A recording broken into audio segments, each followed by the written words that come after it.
The following program is rated TV MAL. It contains strong language and is intended only for mature audiences.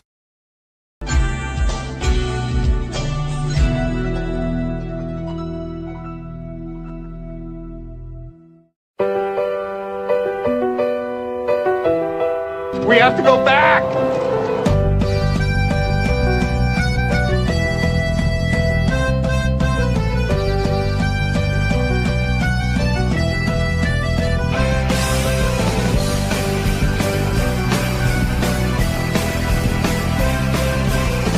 I'm Steve. What a wonderful day!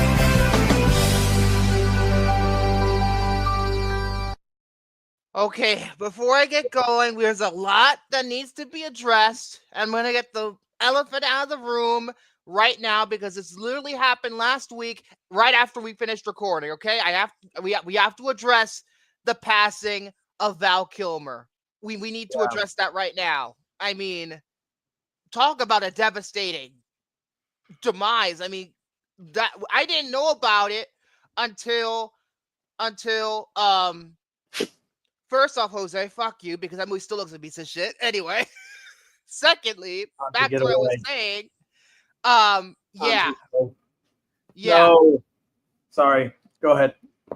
So, you know, I thought Michelle Trachtenberg passing away was going to be like the most brutal death of the first half of the year. No. Yeah. I that's what I was going to say, actually. I didn't know about it until I woke up the next morning. Morning. I heard about it, I think, around 11 p.m. my time, and I thought it was an April Fool's joke because it was still April 1st. And then as I always do whenever I see stuff on social media, I went to the Hollywood Reporter. And trust the Hollywood Reporter, amen. So I always tell my mom or my girl, I tell them, if it's anything movie related, go to Hollywood Reporter, Variety, a few other places. Variety usually pretty good. Deadline. Usually I go with Deadline. Deadline's another good one, yeah. So yeah, it's unfortunate that this happened. Like I didn't have time to rewatch Tombstone that day. I wish I did because I'm like, when I immediately think of Val Kilmer, I instantly think of Tombstone first and foremost. It is really his most iconic character, I think. And other than Iceman. Probably, like, I don't know, maybe his best performance, or at least the one that's just widely just considered his best performance. And then right afterwards, the fucking 4K of Tombstone, which is coming out next month, jacked up in the price. Or was it this month it's coming out? I don't remember. They jacked up the pre-order price because he passed away. I'm just like, all these fucking companies, whoever is responsible for having that, you're an idiot. But again, it always kind of happens like this. When somebody famous dies, all the movies or shows they've been in, they go up in price. Like, I know when Michelle Trachtenberg passed away, apparently Eurotrip was like starting to like cost more online. Eurotrip of all movies. But yeah, it's really unfortunate. I mean, you could talk about like the career that he had, you know, Top Gun, both of them, Tombstone, even like Batman Forever, or in my case, one of the most underrated movies that he did was a David Mamet movie that he did called Spartan. I don't know if anybody's seen that movie except for me, but that is a very underrated movie. So yeah, it's just devastating, especially considering, you know, his condition and all that. It was really sad to hear. Oh, I forgot about Heat. How could I forget about Heat? Why the fuck did I forget about Heat? Because Heat is a masterpiece. So, yeah. I'll be your Huckberry. Yeah, Tombstone, like I said, probably his best performance. Alexander. Oh, no. Oh, no. I love him in that movie. I wouldn't call it like one of his like best performances. I'd call it like one of his more like, I mean, still a good performance, but nowhere near. What was it? What was it? What movie was it? What, Alexander? Oh, that piece of crap other than him? Was Bad Lieutenant. Hell yeah. I didn't get that on Blu-ray. Oh, he was in the. Oh, he was in the sort of the the. sequel or whatever they call that. But yeah. But yeah, Val Kilmer for the longest time, he was until Christian Bale. He was, and I've seen all the different Batmans. I'm not gonna seriously say I always saw, but the first, I will be honest, the first two Batman I saw was Michael. I didn't see Batman, the original Batman, until years later. I only saw Batman Returns as a kid, and I saw Batman Forever. And that movie, you know, what's funny? I as a kid, I loved Batman Forever more than fucking Batman Returns. Just That movie was made for children. well, yeah, but I still think it's one of the better Batman films. It's not.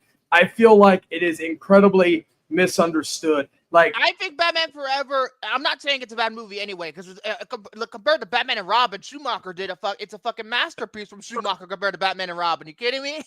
yeah, like look at it this way.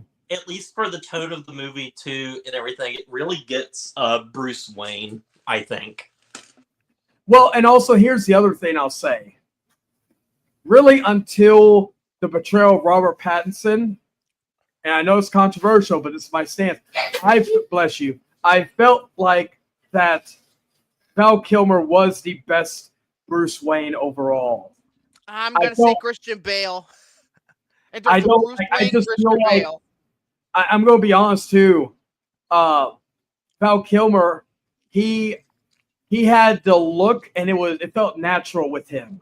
Like he had the look of Bruce Wayne. No offense to Michael Keaton, but he did not look like Bruce Wayne. Christian Bale looked like Bruce Wayne. I'll give him that. Ben Affleck looked like Bruce Wayne. Robert Pattinson, again, I will have more judgment on him because I still think he is the best overall Batman. But in terms of the duality of the characters, it would probably still go between Val Kilmer and Christian Bale, in my opinion. Mm-hmm. Yeah. But Val Kilmer, like that was just a movie. Like it was just something that I remember popping in that VHS.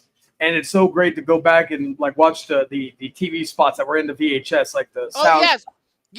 Because I know about the VHS and how open. I think it was like Free Willy 2 was one of the trailers on it, and we still haven't done. We've done the first one. We haven't done Free Willy 2, but apparently. Oh yeah, I forgot about that. Yeah, that's true. And then Free Willy 2, and then maybe another movie that I'm not thinking of right now. I remember there was a soundtrack promo, like they promoted the Seal song more than the U2 song, but I remember that for sure. And U2 was supposed to be the big song, but then Seal outperformed it second to none. Oh yeah, both dogs. That was the one. I thought it was either Batman Forever or Spider-Man, but it wasn't. But something else I was going to say too.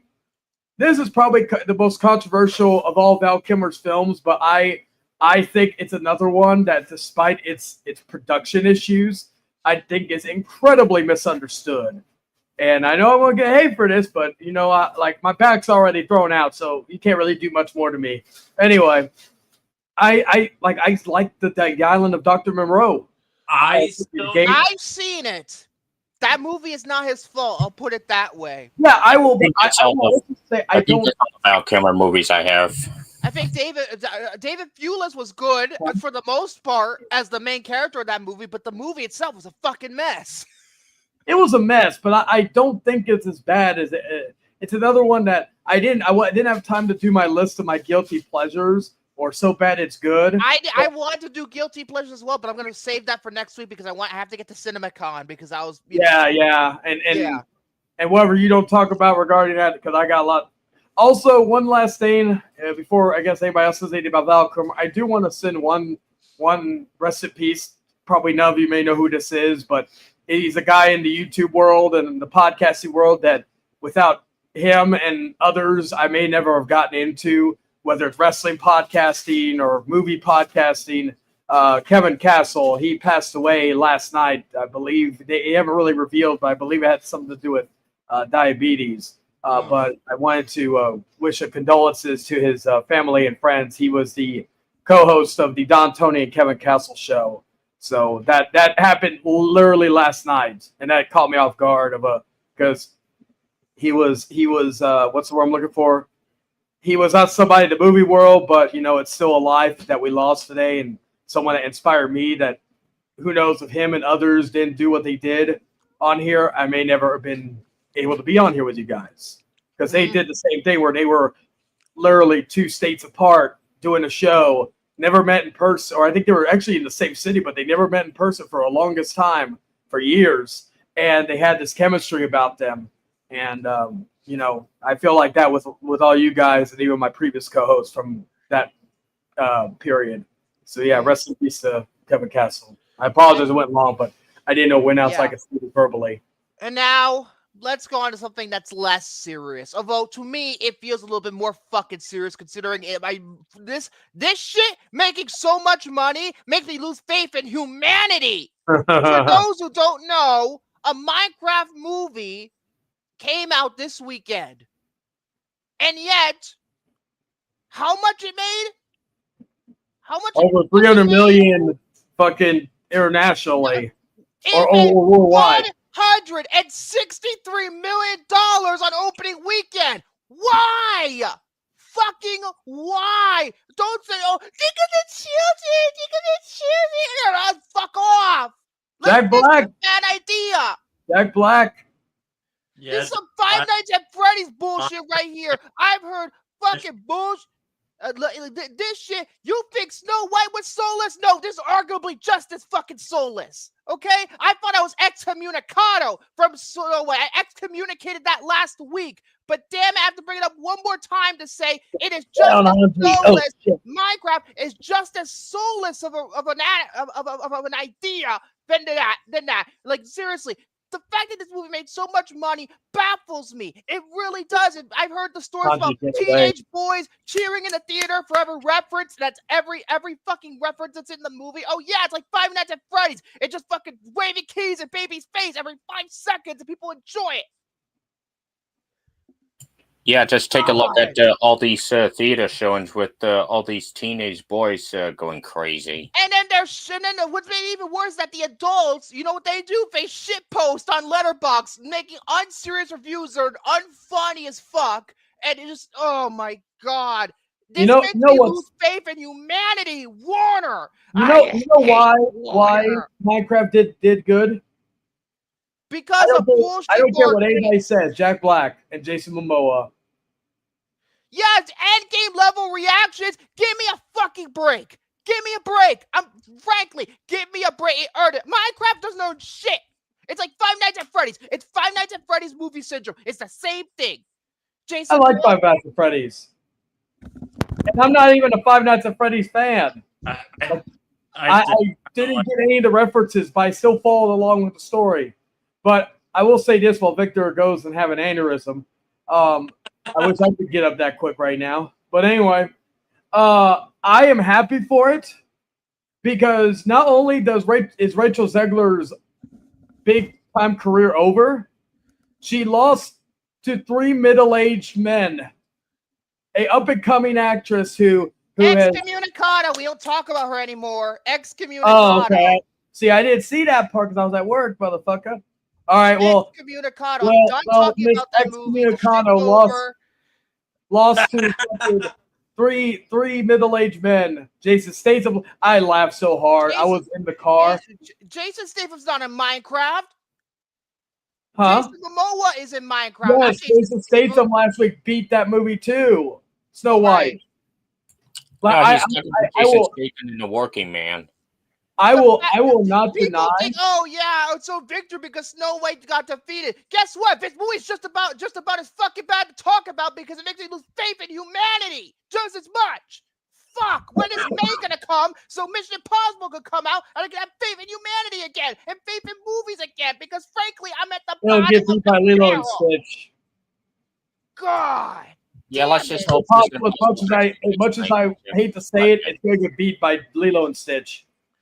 I hope not. I hope not. I'm not going to say it is because, frankly, it's going to bite me in the ass again. But I'm going to say I hope it does because look at that fucking blue creature. He is fucking like seeing him in live action. My mom, who loves those Lilo and Stitch, my girl who loves the Lilo and Stitch, it's crazy to look at. I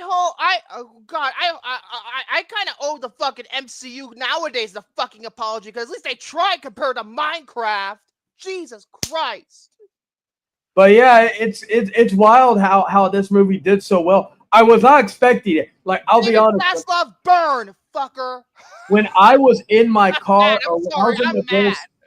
When I was being drove to work earlier, or not earlier, but Sunday, I checked the Hollywood Reporter because I heard rumblings that the box office already came out. At least I know it usually is more official on Monday. 1 second. Hey, honey, baby. Damn it! I hope she doesn't have her headphones on. Anyway, my point is, she's not being my maid right now, just because, or my take care of me while I'm not feeling good. Anyway, we were driving and I started bawling laughing.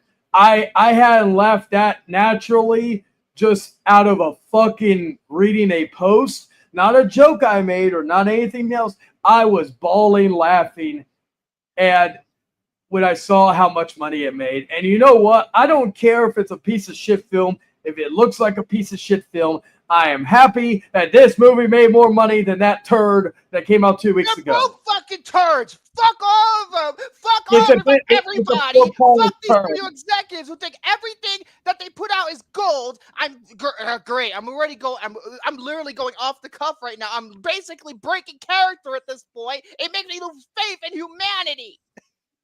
You know what? I would like, if I was more physically able to, I would have probably, if my girl didn't have work tomorrow, I would literally ask her, hey, baby, do you want to go see the Minecraft movie just to piss you off more, Victor? And then I hope to God, because I am always authentic, I hope to God I like the movie. Watch anything else. Stay the fuck Thank you, home Jose. Thank until you. May. Stay the fuck home until May. That's my message.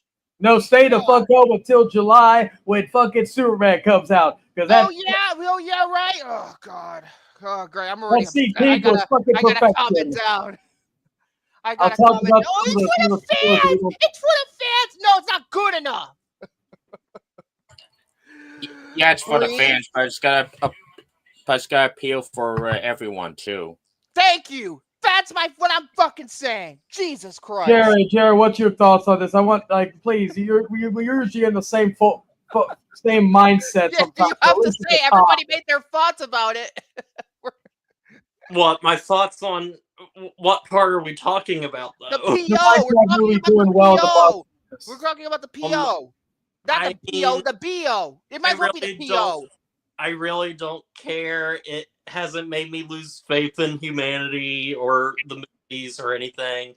I see it as one of those things where I'm like, it's a movie that, it seems like from a lot of people that I know that it's not good, but that doesn't always mean that, it'll obviously make money. I think a lot of brand recognition, names, the appeal to. Well, you know me, I'm not about IP. Most of what I like in terms of it, there are a couple of IPs that I love, but I'm kind of sick of being tired of every IP coming out of a movie. I guess I'm sick of it.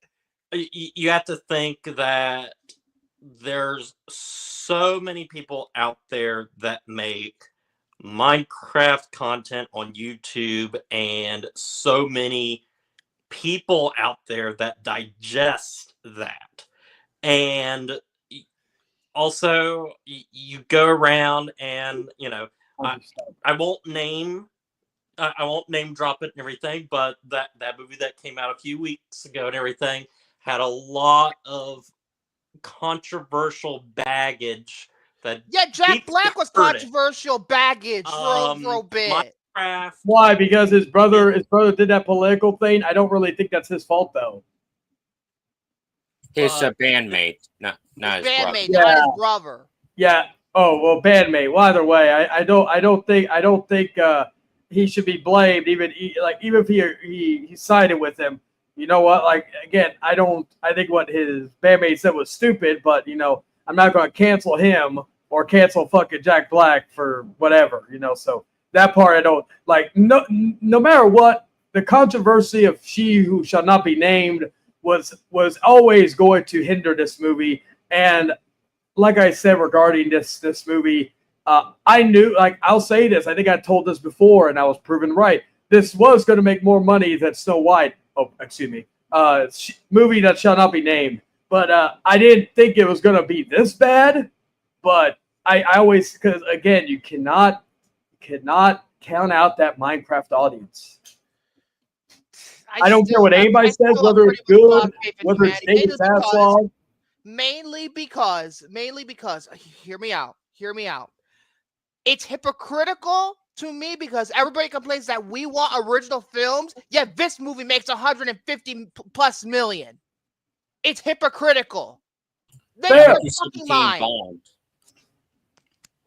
Make up your mind. That's what I'm saying. Just make up your mind. Do you really want original films? It's one of those things where I feel like the general doesn't care enough about like original films or anything. They just kind of go and see whatever. This is something that I would like to understand more and everything about, like what leads audience members to like certain films and everything. Is it because it can't just be like word of mouth? It's obviously, well, you know, recognition. Do their kids like it? Do that kind of thing. It would be really interesting, like looking at that kind of stuff, and that's a lot of their. What makes me sad too, because of this movie doing well. I don't see Sinners gonna. Sinners, the new Ryan Coogler movie. I bet you it's gonna flop. It's gonna flop. I didn't think it was gonna do. I think it's gonna at least make decent. The Amateur isn't gonna do much better. The Amateur, no, it's not gonna do well. Yeah, let me see how. Maybe The Accountant 2, but that's counter programming. We'll see how well I think maybe Accountant 2 might do okay, but time will tell. Because that already has a built-in audience from the first movie. Okay, I'm gonna say this also. And again, this may piss some people off, but it is true. The difference between the people who ask for original movies is mostly us, the critics, with a small minority of the general audience. We are the minority and the ones who want the original movies. The majority just want to see whatever they think looks good, whether it's a brand name, whether it's an actor, director, what have you. That will be always, because again, if us, the critics, and some of the general audiences or the film buffs or whatnot, I swear to, if we all went to go see an original movie, it still wouldn't do as good as if the majority of the general audience went to go see the Minecraft movie. That's a fact. Now, I'm not saying that studios shouldn't stop using IP to make a movie. Certain IP, I think, has the potential to be a movie, just not Minecraft. I think I knew Minecraft was going to be made into a movie. It was just a matter of when, not if. I think the difficulty is like original films like used to do really well at the box office, but then I think once you have something that really catches on, like, you know, a superhero property. I'm thinking like even back to like Spider-Man. What about Lord of the Rings? But once you get something like that, the entire market then just changes to suit that, and then that becomes the new norm. The old norm used to be. It's also like this. The old norm used to be extremely bankable stars. Yeah. Don't have that as much anymore. We do have actors that we absolutely love, and there still are those people. There still are audiences that will go and see a particular actor's film just because they are in it. But it's not. I don't think it's as big of a thing anymore. And because we watch a ton of movies and stuff, and we recognize certain actors, and we absolutely love them. And it's like, just because we love them doesn't mean the audience loves them. Yeah. Sort of like Robert Pattinson. Other than the Batman recently, he has had no wins with the box office audience. Mickey 17 is probably the biggest flop of the current year. That's what I'm Considering how much- saying. That's what I'm saying. The majority outweighs the minority, and sadly, we are the minority, and we will always be that minority.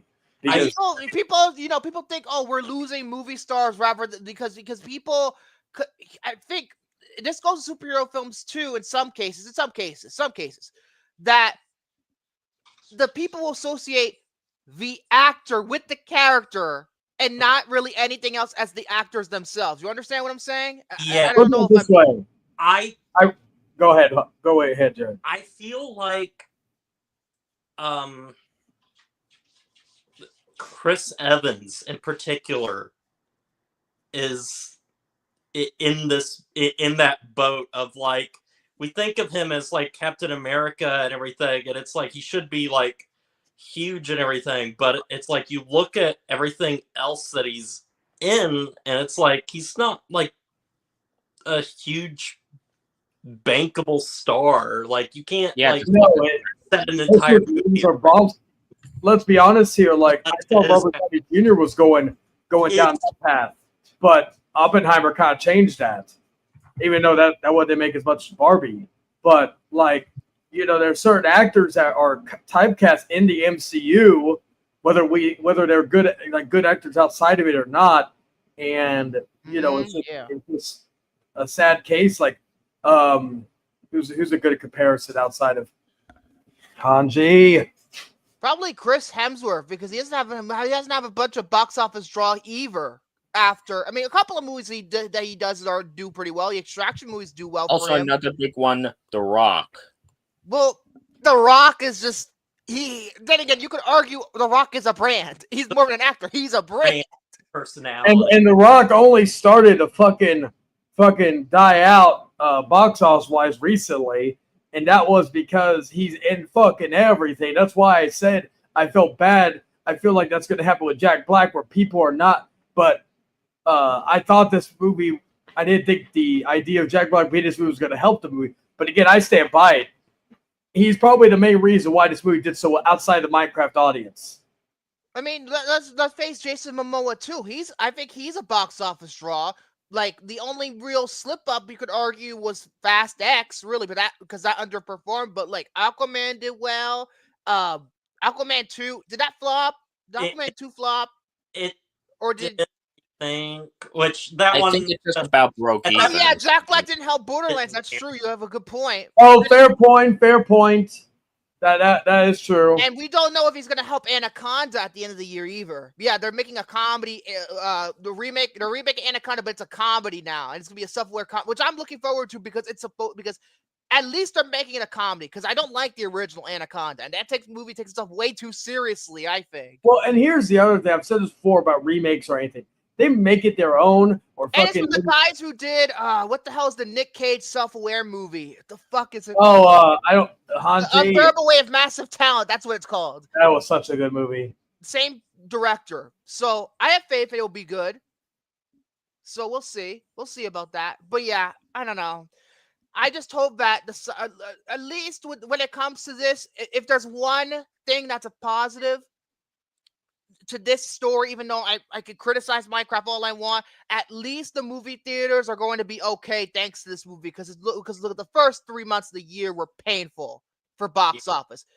Painful. Even like Companion, which was technically a hit, only made like $22 million domestically. Yes, it was still a hit because the budget was only 10, but still. Yeah. So yeah, if anything, it'll give him a little bit of a wake-up call. We'll see how it goes in the summer, because the summer, when again, it's always like big competition in the summer. So we'll see. Hopefully we don't get like something like last May. Last May was just a disaster. Other than Planet of the Apes, no movie did well in May. Absolutely nothing. And I think the main movie that's going to do well is probably Loki. So I hate about doing this show in the living room.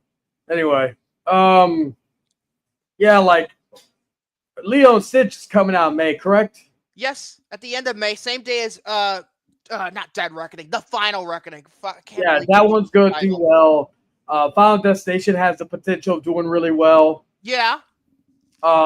We have some. I think those are going to be the two big hits because Final Destination, like literally, I got one dog who is getting on top of me, and then the other, like the big dog, and then the other one is just barking. Anyway, I don't want her to get into the bedroom because I could tell my girl to take her in there, but she sheds, and I do not want to. We just wash the blankets. Bro, tell me about it. My dog sheds every time there's a fucking seasonal change. Yeah, but yeah. So May should be good. Hopefully. So yeah, that's all I wanted to say about Minecraft. So enough of my rant. I guess if anything, I made people laugh because of how angry I was. So at least that's something. It's good to laugh because this episode is going to be the most serious thing we've ever done considering our review. So anyway, Shane, since you were not on last week, I'm going to let you go first. Yeah, and I may have to head out after. I don't know. I'll try to stay on as long as I can because I don't think I said this to anybody or anybody. I said it to y'all privately, but kind of threw my back out. So I'm kind of just on the couch in the living room, just kind of existing right now. Hanji, and that's the other reason why I'm going to leave because she. Anyway, what do you call it? What do I want to talk about? I did have preparation just because of the fact that I kind of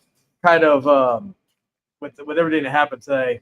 Well, I guess I'll say this. I'll keep it short, sweet, to the point. Well, as far as I know, there shouldn't be any more, unless I get sick, God forbid. But I'll try to be on there even if it's for a little bit.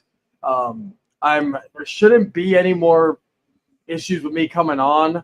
I'm primarily just solely doing this for the foreseeable future outside of any shorts on this channel just because I haven't seen the Predator trailer, and as far as fucking Phineas and Ferb, I don't give a fuck anymore about that. I don't give a fuck about Phineas and Ferb. You kidding me? I don't care. I haven't cared since what?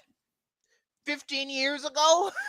Angry Birds movie 3, that God, make more of God you have had seen the mercy. second movie. I liked the first movie, but the second one First didn't movie really. was awful. I never saw the second one. Gee. So yeah, that is the Tron trailer was decent. If for the trailers I have seen, I'm going to save my thoughts for when we get to the CinemaCon coverage. Like I said, I'm going to talk about that. So I'll talk about Tron in that when it comes to that. Yeah, because a lot of stuff that I would probably talk about stuff that we're going to talk about later anyway. So yeah, that's just a little update on me, and I'll try to stay as long as the CinemaCon thing. I apologize because I really did want to cover this movie, but it just like. Yeah. I kind of want to go back into the bedroom because that way I don't get harassed by the dogs anymore. Oh, doggies. One thing, because one of them are small, so I can handle that, but the other one is fucking a big oaf. Yeah, that's right. I called you a big oaf. Now, I did not watch the new Mission Impossible trailer, mainly because I feel like I don't want to know anymore. I don't want to know much going into this movie. Without going into detail, I felt like they didn't spoil anything. And also, it was a combination of some new footage and a lot of old footage. So it's like the last trailer for Endgame because they know it's the end of an era. They know it's the last one. They're going to show highlights from all the other movies and, do that, I guess. Yeah, so basically that's what it it was a good trailer. It didn't really feel like there was a lot that they showed in regards to anything that I feel like would be spoiler heavy. But do you think, I'm going to say this right now, because I think me and Hunter debated if this would happen when Dead Reckoning Part 1 came out. Do you think Ilsa is still alive and she faked her own death? I hope not, because I felt like that was an impactful death, and it gave Ethan more like. But I felt like her death was too easy. That's why I think that possibly she's still alive. I really am tired of the old cop-out thing with everything.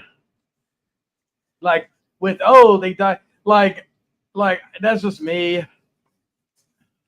Yeah, but you know, it would make more sense than fucking Fast 10 when Gal Gadot came back. It made more sense. It made less sense. I'm like, oh crap, I got no more movies. I gotta go back to the franchise that made me famous. Yeah.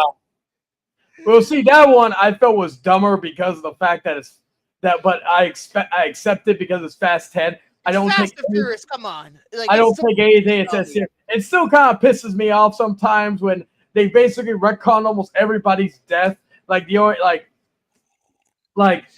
that's like my only issues. I just feel like every major I will be For surprised. example, I think Han, I truly agree with Tyler on this. Han coming back from the dead was egregious. Yeah, I will That say was this egregious. too. Spoiler alert for a movie that's been out for a few years, but I don't even think John Cena's dead.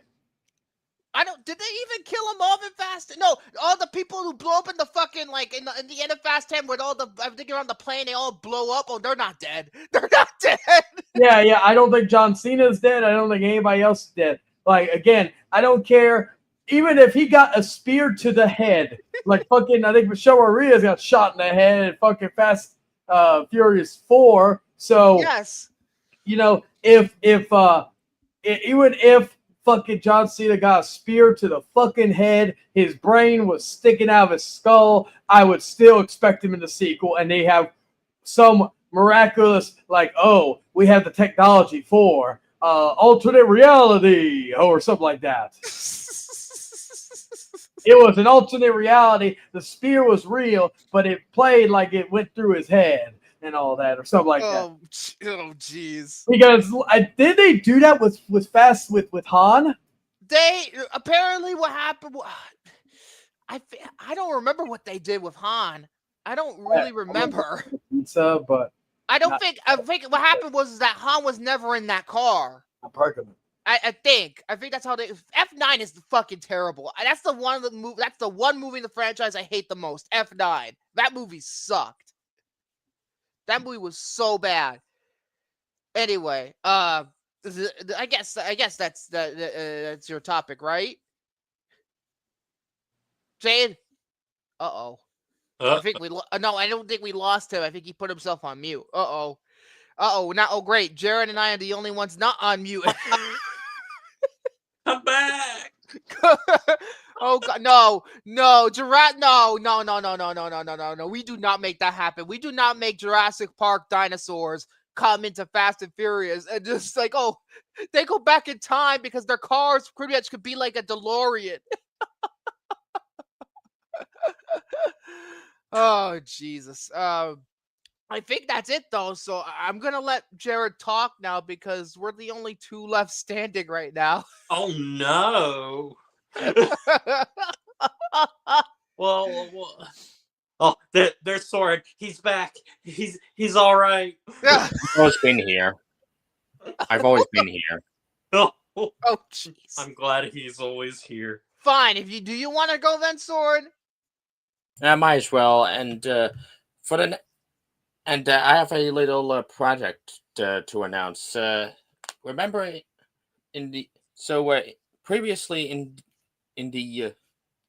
so for the next few weeks, I'm gonna go over the Best Director Oscar winners and rank them from worst to best. So wow, that must be God. How many Oscars there been? 95, 96? That's gonna be exciting. So this week we're going to do 2010s and 2000s. I might do 1990s since we're doing Schindler's List, but I don't know. Okay. So anyways, on to 2010s. Number 10, I have Tom Hooper for The King's Speech. Oh, Tom fucking Hooper. Just The guy who went from The King's Speech, but it's not because of Tom Hooper. If anything, the script is what makes the King's Speech apparently so good to most people. Not the fucking directing. The directing is kind of like just look at Cats later on. Then again, Harvey Weinstein bought him that award because he didn't want Christopher Nolan to win his rightful award. Oh, wait a second. I forgot one thing. Yeah, this go ahead. Sunday, game day. I have some excitement right now. Last of Us Season 2 starts, the greatest show of all time. coming back. I can't wait. I'm just fuck White Lotus, Master of Us. I'm just in my pants right now because I'm fucking excited. Oh yes. Oh, I'm just not ready. I'm not ready though, but I can't wait for it. Great show of all time. Like if this season delivers, it has the way of going down as one of the greatest shows of all time, even if it only hits 3 seasons. But that's like Hannibal. Anyway, continue. My apologies. All right. Anyways, my pick that year would be David Fincher for The Social Network. I would have picked Christopher Nolan. Number 9, Ang Lee for Life of Pi. The only reason why they gave it to him was because Ben Affleck wasn't even nominated. And that's ridiculous. To me, was it for Argo? Is it for Argo? Fuck yourself. Yeah, it has to be. That was disgraceful, considering that movie was so great. He's directing though for Life of Pi. I mean, I'm not saying Ang Lee did a bad job because Ang Lee, I own the fucking Blu-ray. Life of Pi is a great movie, but compared to Argo, it's no contest. Number 8, Alfonso Cuarón for Roma. I'm more of a Gravity person. My pick would have been John Krasinski for A Quiet Place. Okay. 2018, so that would be, I don't know, fuck it, Spielberg, Ready Player One. Number 7, Alejandro Gonzalez Iñárritu for The Revenant. Hell no! At least for The Revenant, not for Birdman? We'll get to Birdman later on. Oh, I would put Birdman near the fucking bottom. The Revenant should be higher. My pick would be George Miller for Mad Max Fury Road. 2015. I don't care. J.J. Abrams. Number 6, Bong Joon-ho for Parasite, even though my pick would have been the Russo brothers. That would have been the Russos. Sorry. Even though technically Kevin Feige, if you want to get technical. I like my Bong Joon-ho. So I like Bong too. And I'm proud. I'm happy that he got recognition. I'm just saying the Russos did a better job. Number 5, Alejandro Gonzalez Iñárritu for Birdman. I watched, I think, 90 minutes of that movie and I couldn't take it anymore. I really couldn't take it anymore. That movie stinks. What movie? 4, Birdman. That movie stinks. Oh, you shut your whore mouth. That movie fucking stinks. The pretentious is up its own ass. You're fake. You're pretentious up your own ass. If you say this movie's pretentious, that means you're pretentious. Yeah, exactly. Thank you. Fuck off. Number 4, Guillermo del Toro for The Shape of Water. Number 3, Damien Chazelle for La La Land. No. I haven't seen La La Land. Man's a one-trick pony. Whiplash was great. Everything else fell flat. Number 2, Michelle Hazanavicius for The Artist. And number 1, I've seen that. I liked it a lot. And number 1, Alfonso Cuarón for Gravity. Good. That's where it should rightfully be. Oh, what did you say for 2012? What'd you say for 2012? Was it for 2012? Ang Lee. Ang Lee. I'll give you Ben Affleck was one of them, but I forgot another. Catherine Bigelow, Zero Dark 30. Oh yeah. I forgot about Catherine Bigelow. Now for the 2000s. Number 10, Ron Howard for Beautiful Mind. Really? I thought Beautiful Mind was a great. I've never seen it, but I heard it's a phenomenal movie. One of his best works. It is, but he wouldn't have been my number 1 pick that year. My pick would have been David Lynch for Mulholland Drive. For Jared, it would be Chris Columbus for Harry Potter. Harry Potter, the Philosopher's Stone, anyways. Sorcerer's Stone. We're not going to get into that. Number 9, Danny Boyle for Slumdog Millionaire. Oh, I put him higher. That movie's. I get it, Christopher Nolan, but Danny Boyle. Yeah, that was my pick. He's one of my. Slumdog Millionaire. I know The Dark Knight was my best film of 2008, but my God, Slumdog Millionaire is such a phenomenal movie. Number 8, Steven Soderbergh for Traffic. I put Soderbergh a little higher. Then again, I am a Soderbergh fan, so what does that tell you? Would I pick Ridley Scott for Gladiator? He did great too, but in terms of overall directing, Traffic, he had one vision and it was amazing. Number 7, Ethan and Joe Coen for No Country for Old Men. I need to rewatch that movie, but from what I remember, the last time I watched it, which was quite a while ago, first 2 acts are brilliant. Third act, not so much. My pick would have been GTA for There Will Be Blood. There Will Be Blood? Okay. Number 6, Clint Eastwood for $1 Million Baby. Oh, that I think he, in some ways he deserved it. In other words, for me, best director, I don't care. Sam Raimi, Spider-Man 2. Number 5, Catherine Bigelow for The Hurt Locker. She did good. James Cameron though. Shut up, Chad. Fuck that overrated piece of shit. Shut up. Overrated. Yeah, fuck It you. is. You fuck Pocahontas. That movie's Underrated. Pocahontas is fucking Dances with Wolves, Pocahontas. Pocahontas. Yeah, Who Rip cares off, about try to rip Pocahontas? off, It's the yeah. worst movie of the Disney Renaissance by far. Minecraft is more original than fucking Avatar. There, I said it. Don't fuck off. Number 4, Ang Lee for Brokeback. Well, Brokeback oh wait, Mountain. I forgot. I forgot. Pocahontas did not win. Yeah. Number 3. Now I know what you're gonna say, but as for me, I like to separate art from the artist. Anyways, Roman Polanski for The Pianist. Yeah, standing I agree ovation, right, with you. guys? It's just it's that moment that's just really funny and awkward and uncomfortable. Not him necessarily winning, but Yikes. Number 2, Martin Scorsese for The Departed. Yes. yeah, that's And number 1, Peter Jackson for The Return of the King. Yeah. I think I like it. Yeah, I like it where it's, yeah. I think I like that where it's at. Yeah. And you know what? Although I can go back and forth because The Departed is my favorite Scorsese movie. And you know what? Since we're doing Schindler's List, I might as well go over the 90s. Okay. ooh, yeah.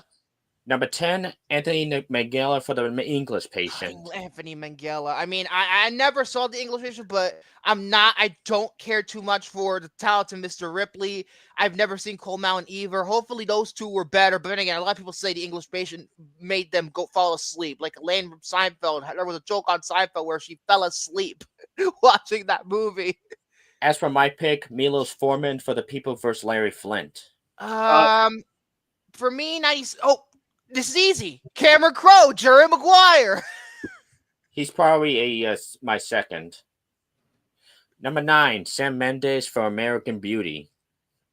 I'm not saying that movie is his fault. I'm just saying the movie hasn't aged well. My pick would have been The Wachowskis for The Matrix. For me, David Fincher, Fight Club. He was inexplicably not nominated. That or Milos Forman for Man on the Moon. Yeah, I agree with Victor on this. Number 8, Robert Zemeckis for Forrest Gump. I understand why he won, because when you think about it, it's a movie that takes place over many, many decades. And the fact and the technology that he used for certain points, like the JFK stuff, like at the time, you have to understand that was revolutionary what he did in that scene there. Yeah, I understand, but for me, if I would have chose Frank Darabont. Yeah, me too. Which one? Frank Darabont, Shawshank Redemption. What was it? Oscar wins? But like he's ranking its best director wins. Technically, Robert Zemeckis won for Forrest Gump, but if I had to choose a different one, it would be Frank Darabont for Shawshank. And you shut the fuck up, Shane. That movie is not overrated. I would. You 94. think The Mist was better than Shawshank? You this is delusional. I would have went with The Crow. Number 7, Kevin Costner for Dances with Wolves. Oh, Dancing with Myself. That's what they call the Dancing with Wolves. There you go. There's that ripoff. To be honest, that's the only big Oscar it deserved, because Fight Club served one Best Screenplay and especially Best Picture. You could argue, honestly, even with Kevin Costner, fucking Scorsese, Goodfellas. What the fuck, man? Why did he not win? Number 6, James Cameron for Titanic. Yeah. I mean, he won for a reason. If I had to choose somebody different, it would be Gus Van Sant for Good Will Hunting or Curtis Hanson for LA Confidential. Titanic is just because there was no way the Oscars were gonna nominate Scream 2. Because there's just no way. Yeah, and that one's overrated too. Number 5. Number 5. Yeah, how's again, overrated Scream 3? The artist. Mel Gibson for Braveheart. Okay, I agree with that. What year did it come out? 95. What year did Natural Born Killers come out? 94. Oh shit! I probably would have put that instead of The Crow. Actually, no, I'll take that back. Anyway. Number 4, Clint Eastwood for Unforgiven. I need to rewatch Unforgiven. Need to rewatch that as well. But Number for now, three. I'm gonna say my choice would have been Rob Reiner, A Few Good Men. Number 3, Jonathan Demme for Silence of the Lambs. Deserved it. There's no other fucking Yeah, chance. yeah. Other than maybe James Cameron, but that's it. Which one? True Lies? No, that's T2. And number 2 and number Oh. 1 are both Steven Spielberg. What do you think is switch? Okay, I'm Number gonna one is say Schindler's List. Schindler's List is number 1. Saving Private Ryan's number 2. Victor nailed it. See? Ooh. Which one was number 1? Saving Private Ryan? No, Schindler's List was Schindler's number 1. List. I corrected. Oh, I got it too. And that's it for me. Next week, I'm going to go over the 80s and the 70s. Ooh, nice. Yeah, the 80s where the Oscars were fucking painful. Like, fuck. Didn't Sidney Pollack win Best Director for Out of Africa? Give me a break. The Over Robert Zemeckis. really weird era for the Oscars. Yeah, Chariots of Fire winning Best Director, maybe. I don't know for sure if it did. Actually, it was Warren Beatty for Reds. Oh, over Spielberg, though, with Raiders? I'm not saying Reds is a terrible movie. I think I heard it's a very good film, but over the Best Picture. Actually, you know what? Since we're talking about it, since we're talking about it, I might as well go over the 80s as well. Do Number 10, Sidney Pollack for Out of Africa. My pick, Robert Zemeckis. Of fucking course. If Yeah. it was Tootsie, I would understand putting higher, but not Out of Africa. Number 9, even though this movie deserved Best Screenplay and Best Picture, Best Director, I don't know. Barry Levinson for Rain Man.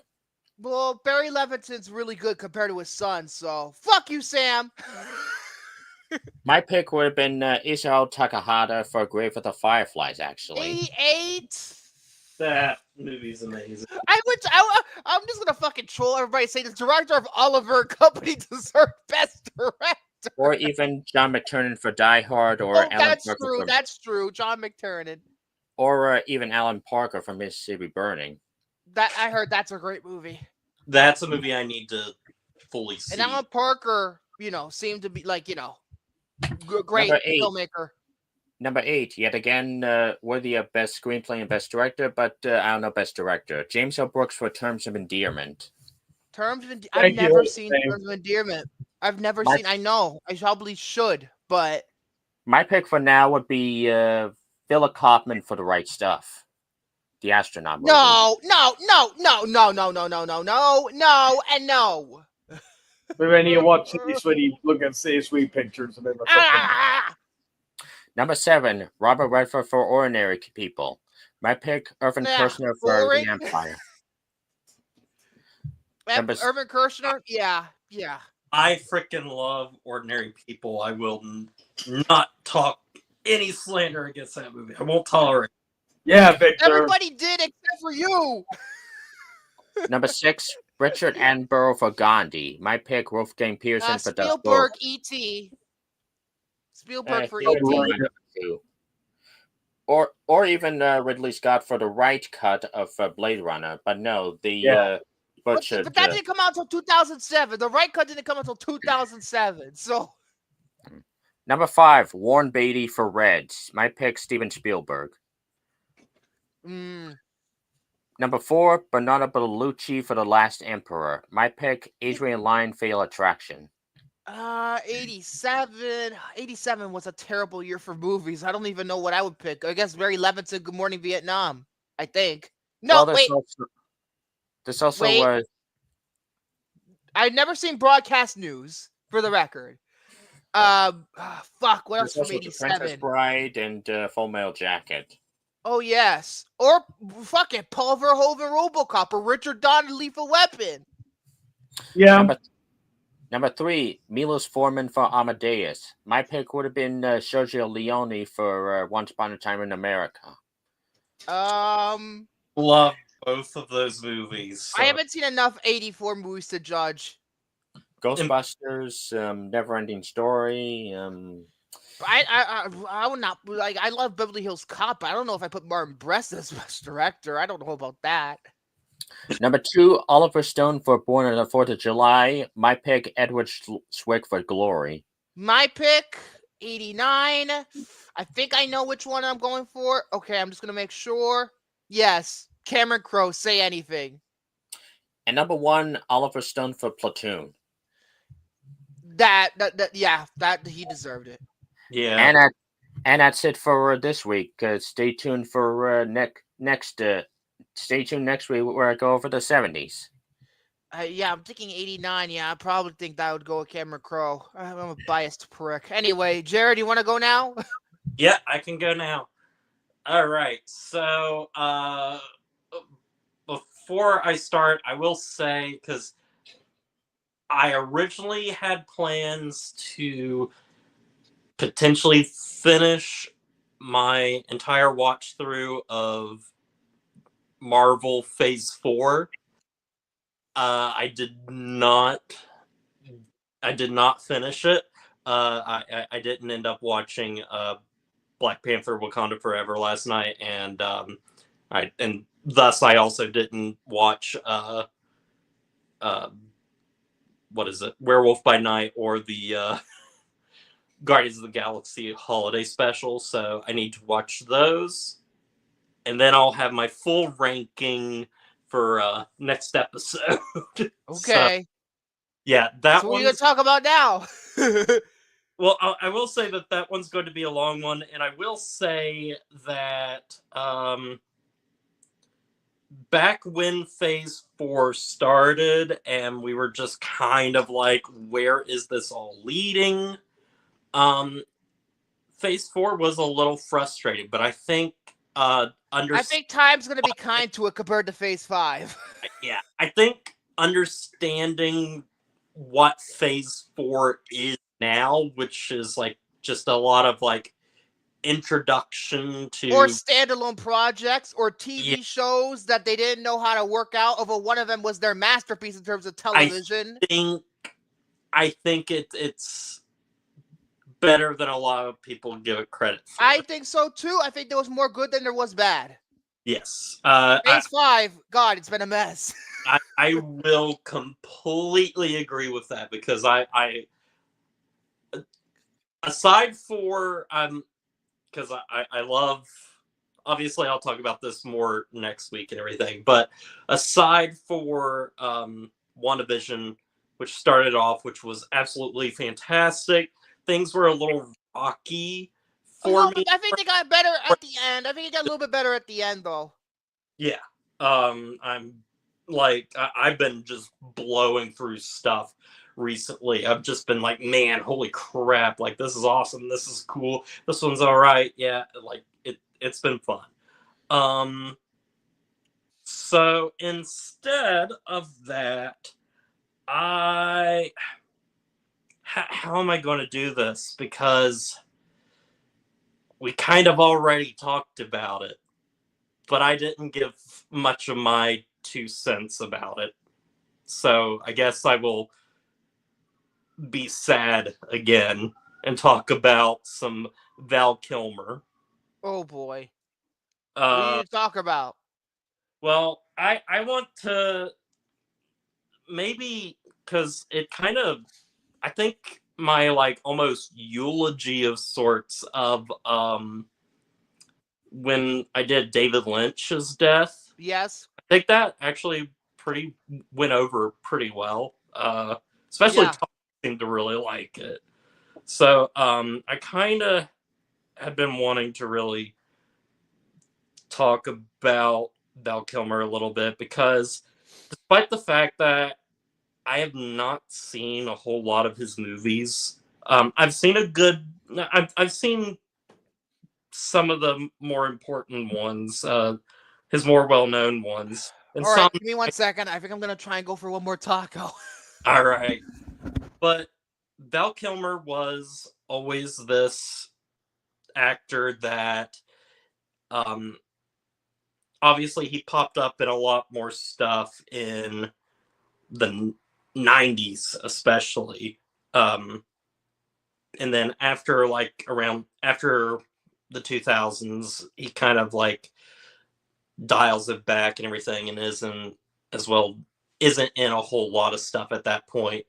And he's just become he became a actor that we would kind of see as underrated, or even like a little bit underappreciated for just the amount of work and talent that he was. And a lot of that you can see in the documentary Val, which I'm not sure if Victor has actually watched or anything.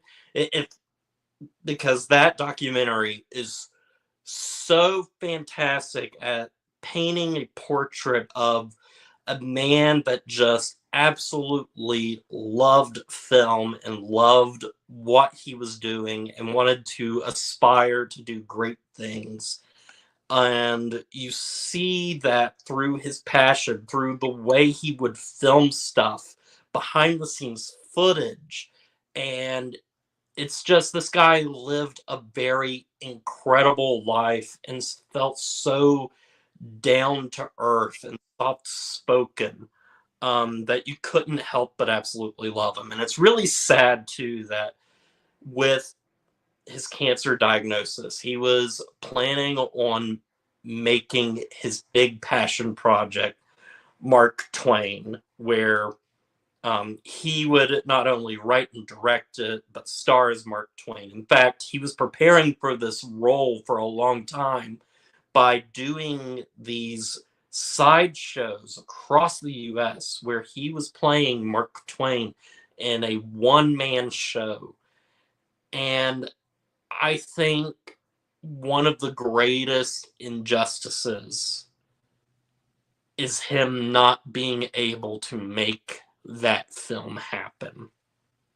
Whether it would have been good or not, it it doesn't matter. But the idea of that movie and what he aspired to is just so heartwarming to me. And it's so sad that we're not going to get that. And even if he was still with us, we wouldn't have gotten it because of just how sick and beaten he actually ended up being. And I remember that there's two films that are very important to me, if to get an understanding of like how I knew Val Kilmer. Those two movies were Willow and Batman Forever. Batman Forever is a movie that I've always really enjoyed. I find it to be a very underappreciated Batman film, but has finally gotten a lot more love in recent years, especially for not only its camp, but some really good aspects of the Batman character. And Batman Forever was the first Batman movie that I ever watched. It was the first one that I ever owned. I had the VHS. And so Val Kilmer was my introduction to Batman in a way. And I thought he was fantastic. And in fact, after his death, I went back, I watched the one scene from Batman Forever, which is a scene that always has stuck with me, where it's at the very end of the film. He ends up defeating the Riddler, and it's him saying, that he is both Bruce Wayne and Batman, because not because he has to be, but because he chooses. That is such a powerful line, I think, in a movie that is often not taken very seriously. And I mean, it is a very silly movie. Yeah, it is. But Val Kilmer just does such a good job of making that line land. And it's part of why I have fond memories of that movie. But also the other movie that was really important to me as a kid was actually that he was in was actually Willow. Oh boy. Willow, because he's in that movie playing Mad Mardigan, and Willow is a very distinctly interesting film for me because Mom and Dad and so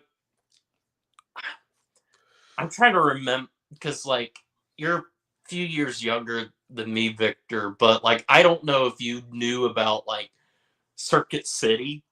Yes, I have been to when I was a kid, I went to a Circuit City when I was a kid. Maybe once or twice before they closed down the thing. So we had a Circuit City in our area, and that's where we got our first DVD player. And I specifically remember the first 3 movies that we bought. One of them was European Vacation, which sucked. Everybody thinks that movie sucks, though. And then Ernest Scared Stupid, and then Willow. Obviously, of those 2, Willow and Ernest Scared Stupid were my favorites. Ernest Scared Stupid. Oh my god, I've never seen any of those Ernest movies, but I've heard a lot about them. Yeah, I've watched quite a few. Few in my time, but Willow was a very important film to me because like I was getting into fantasy and I was watching the Lord of the Rings movies at the time, like in theaters, and because they were coming out, and so Willow was just more of that fantasy itch that I wanted, and that was another introduction to Val Kilmer. I didn't really like gravitate towards his character at all, like back then and stuff. Like I was definitely more of a Willow fan than a Mad Mardigan fan in that film, but it was still one of my early introductions to him. And then throughout the years and stuff, he's been in other movies that I've seen, like Heat. I finally watched Brilliant in Heat. a few months ago. Fantastic. He also has other like underrated performances, or performances where like unless you're a movie fan and everything, you just wouldn't know it was him and stuff. Like The Prince of Egypt, where he plays Moses and God. I didn't remember he was in Prince of Egypt for some reason. I remember, was it Ray Fiennes who played the other brother? Was it Ray Fiennes? Yeah. Or was it? Oh, I remember correctly. Speak Speak of the devil, Ray Fiennes. Wait till later. But yeah, he's fantastic in that. He just has such a soft voice too. But there's other films that I've liked that are underrated or underappreciated, such as The Ghost in the Darkness, or my favorite movie of all time, Alexander. But the guy just has had a very storied career, and he obviously very much loved his work, loved film, and just really wanted to be a part of that process. He's one of those actors that I feel like doesn't come around as often as they should. He seemed just so humble and loving, and he definitely left a mark for a lot of us. And he was just like incredible talent, and he's definitely going to be missed, obviously not just by those that loved him, but those that and knew him, but those that watched him on the screen, because you do get an attachment to these people, and you don't even know them, but you Yeah. feel like you know them at least. Yeah, and that's why I feel like, his last role was in Top Gun Maverick. And when I'm thinking about that scene now, I think, analyzing the scene now after his death, I think that scene hits even harder than it did when it first came out. Yes. So Also, there's just things that you think about now, like even in like terrible, shitty movies, like because he's in the movie The Snowman, oh and fuck. that movie came out before we knew of his diagnosis, but you could tell that he was sick, he was skinny, his hair was super stringy and stuff, probably from like chemotherapy, everything. And also like they had to ADR somebody else's voice because he couldn't speak. And yet Yeah. somehow he, for better or for worse, somehow is able to have a very memorable performance in that really shitty movie. But also this has made me think too, I don't want to go as hardcore as you, Victor, with your Kirsten binge. Oh geez, great. I'm the hardcore now, huh? But I do want to watch a lot. I do want to watch. Oh, so thanks for reminding me that I have to get the fucking Nicholas Sparks marathon I wanted to do out of the way so I can rank them all. Then again, that would be shorter. That's only 10, 11 movies. I just gotta get that done. Yeah, I'm not going to do like every Val Kilmer film because like I just don't want to, and sometimes he might only be in it for a couple of minutes and stuff, and like I want to judge a lot of like his movies that like I haven't seen. Like I have not seen The Doors. I want to see that movie. I want to see that performance. I want to see obviously what is it? His first film, Top Secret. No, Top Secret, not Real Genius. Top Secret. Top Secret and Real Genius, and rewatch some films that I haven't seen in a while. And also, you mentioned it, the movie Spartan. Yeah, Spartan's fantastic. I did not really know anything about that movie, but you mentioned it, and that was like, well, you know what? If it's David Mamet, of course, it's going to be at least interesting. Watch some of his movies and everything. It's like I want to watch something that people are like, hey, you know what? You should watch this Val Kilmer movie. So yeah, I think I don't know when that will be and stuff, and I might just do it kind of slowly, but I think I do want to. Also, one note about Soren, the cast of that movie is fucking insane. You got fucking Ed O'Neill, Al Bundy himself in the movie. You have William H. Macy, Kristen Bell before Veronica Mars went on the air, and Clark Gregg. That's right, Agent Coulson himself. Oh my gosh. Yep. Yeah, so I think. Oh, and Aaron Stanford's in this too? Oh my god. I think that is going to be something I embark on in the future because which is fun because I have done things before where like I've watched like, or at least attempted to watch like an entire director's filmography, and like I'd like to get back into doing stuff like that, but I've never really like focused on an actor that much. So that'll be fun, and again, like I won't go through the entire one. I'll do like ones that I've heard about, or that like I have an interest in, or that like maybe I've heard like he's really good in this movie, but nobody ever talks about it.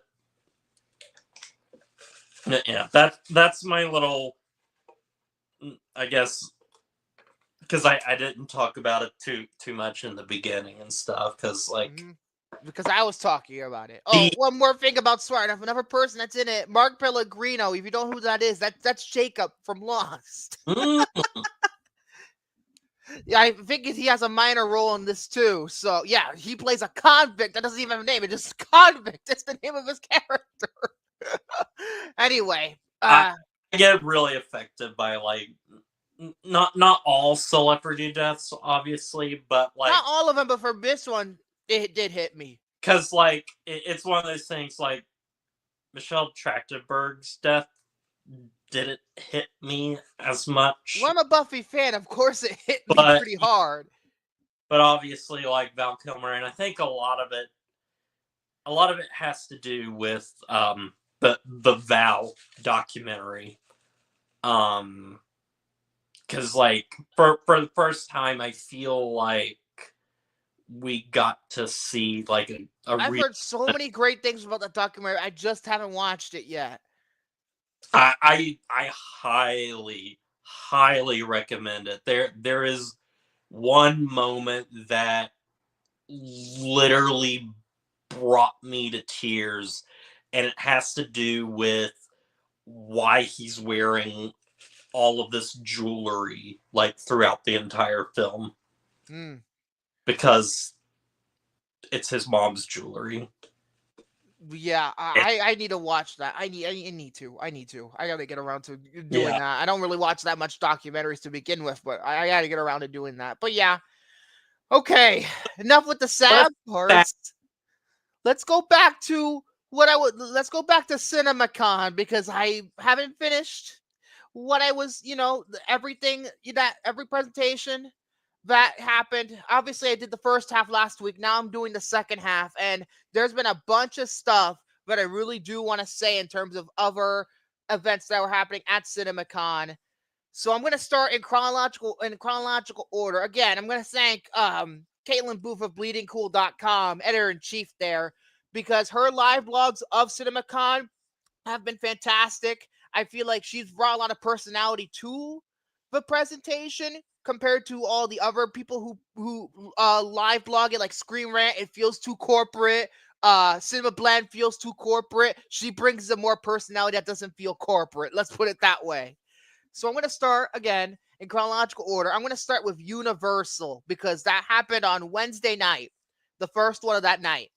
And the shocking thing is that with the Universal, I'm going to say this right now, they put on a fucking show for their CinemaCon presentation. You want to know why? People got in for the presentation, they saw there was a live orchestra there. A live orchestra. Oh, Live music throughout the entire thing. The entire presentation. Live music. I mean, come on. that's pretty cool.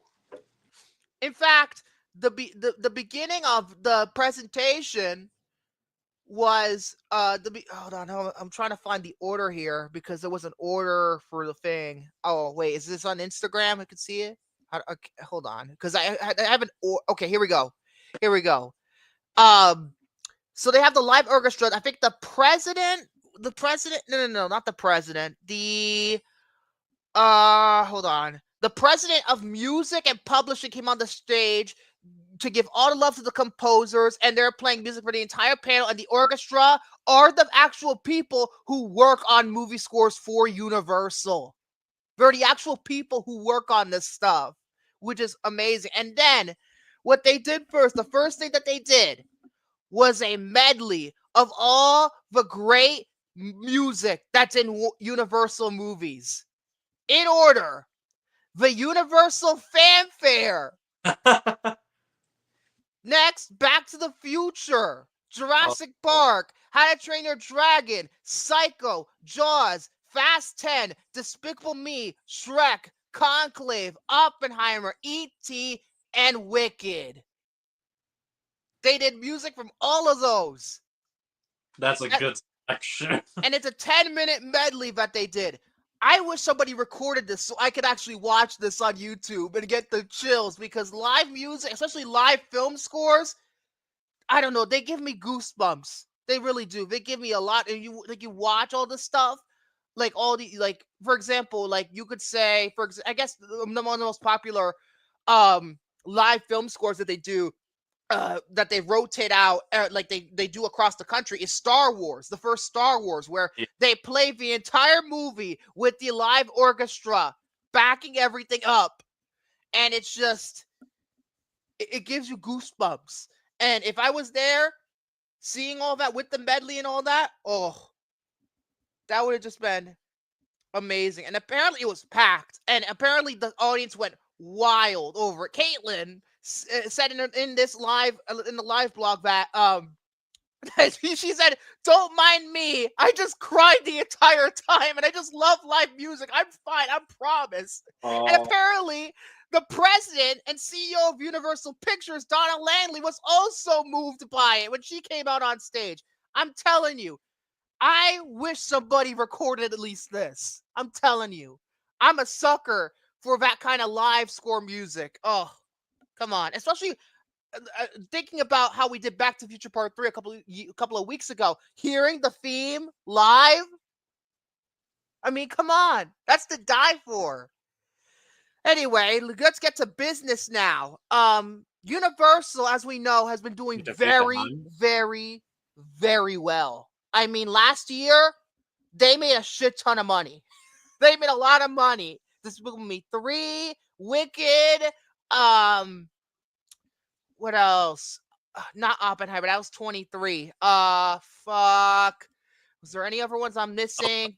No, hold on. I'm trying to look up highest grossing films of last year. Me 4. I already mentioned Despicable Me 4. Kung Fu Panda 4. Yeah, that's right. Kung Fu Panda 4 was theirs, wasn't it? Yeah. So they did very, very well last year. Apparently, I think outside of Disney, Twisters. Well, yeah, Twister. That's right. They did release Twisters. I thought for a second did more. Yeah, The Wild Robot. They did very, very well last year. Very, very well. And obviously, this to me was like their victory lap almost. Monkey of Man. course, Monkey Man. That did pretty well, all things considered. But yeah, and then they're giving focus to, giving its love to some of the movies that did very well. Like they said, especially when it comes to Oscars, the focus features, they were giving their love to Conclave and Nosferatu. Nosferatu, I think, is the highest grossing focus features movie ever made. I believe it is. That's awesome. Correct me if I'm wrong, but I think it is their highest grossing film. I think it is. I'm going to have a look just in case. Downton Abbey. Oh, no, Downton Abbey was. Nosferatu is number 3, so that's not too far behind.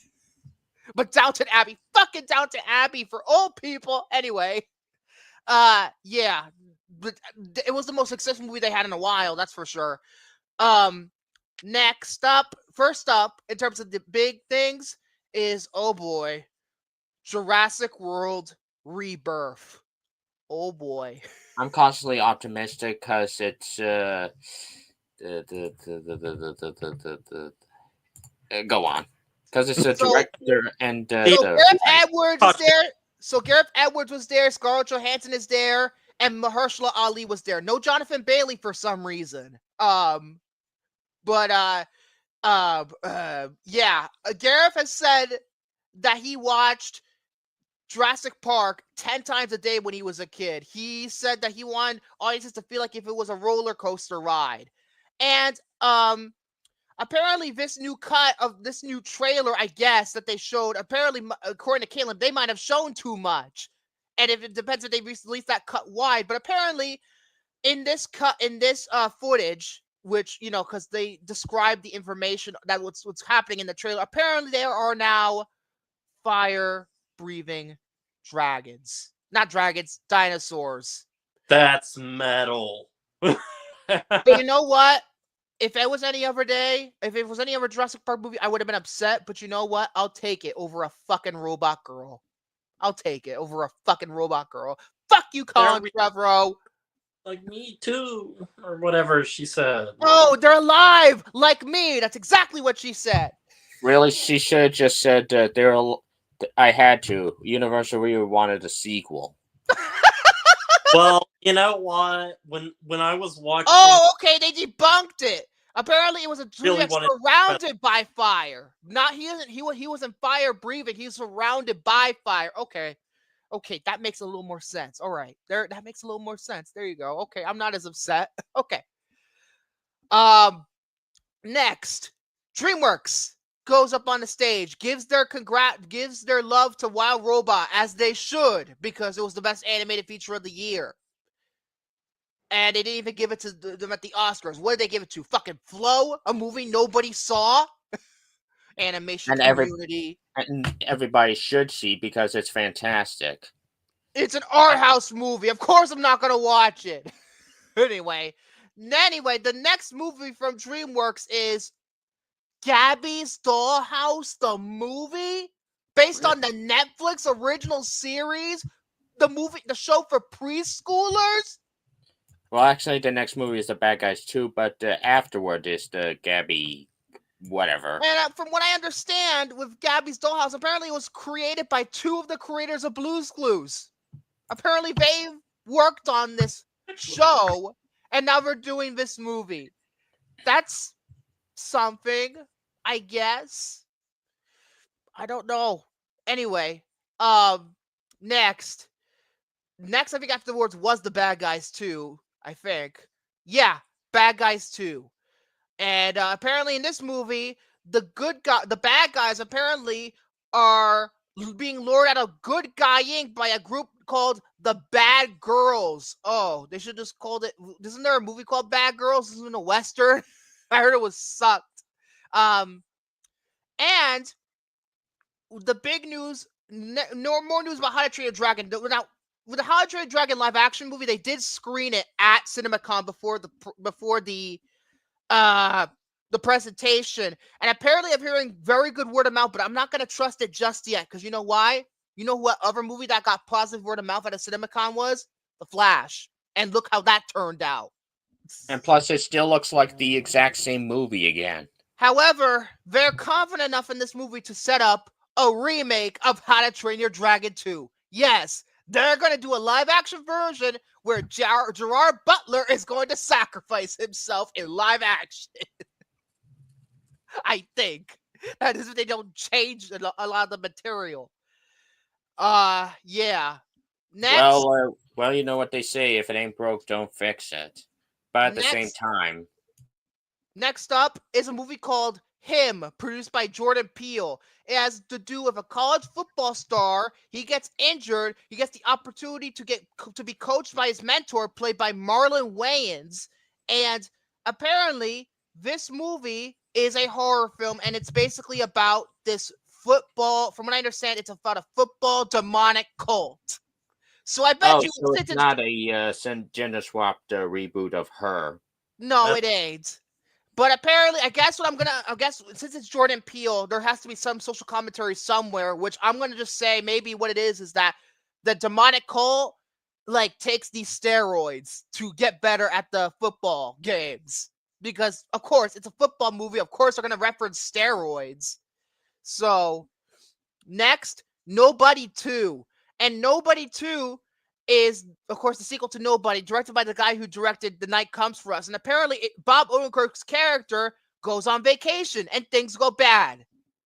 And that's what Nobody 2 is about. So I guess he's on his vacation with his family, and something bad happens, and he has to start killing people again, I guess. Next, Focus Features. 3 movies that they announced for Focus Features. One is Downton Abbey, the grand finale, the 3rd installment in the Downton Abbey movie franchise. And apparently, for all intents and purposes, the finale to the entire franchise, from what I understand. Next, Wes Anderson's his new movie. I can't even know if I can even pronounce his name. Phoenician. Yeah. The Phoenician Scheme, which considering Looking forward to it. Considering I didn't like Asteroid City, is this a live action movie? Yes. Yeah. Oh, I'm not looking forward to it. I prefer his animated movies. At least he won an Oscar last year. I did not like Asteroid City one bit. And last for Focus, Begonia, Yorgos Lanthimos' latest film based on some Korean film from 2003.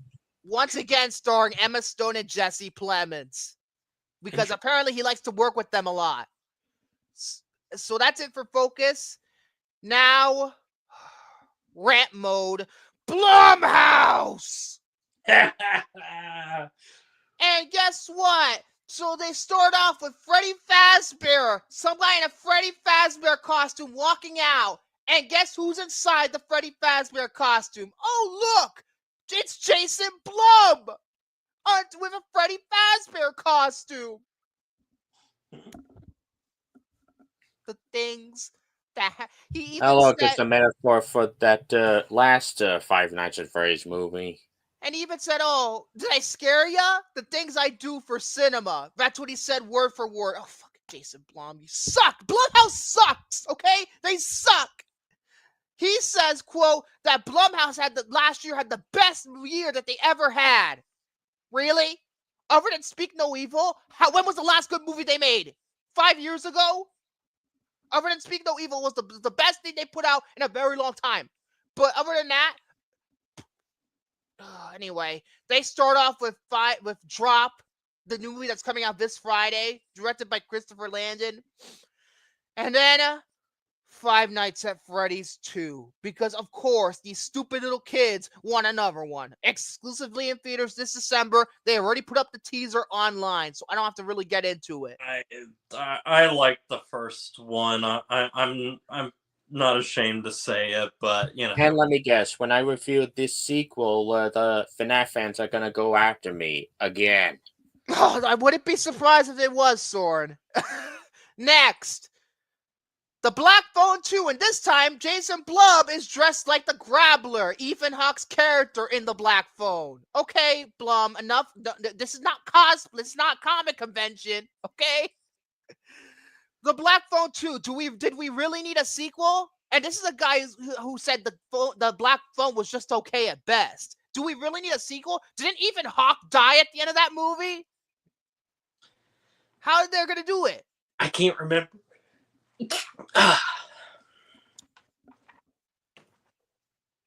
So yeah, even Caitlin says, how is Ethan Hawke returning? So I guess he did die at the end of the first movie, didn't he?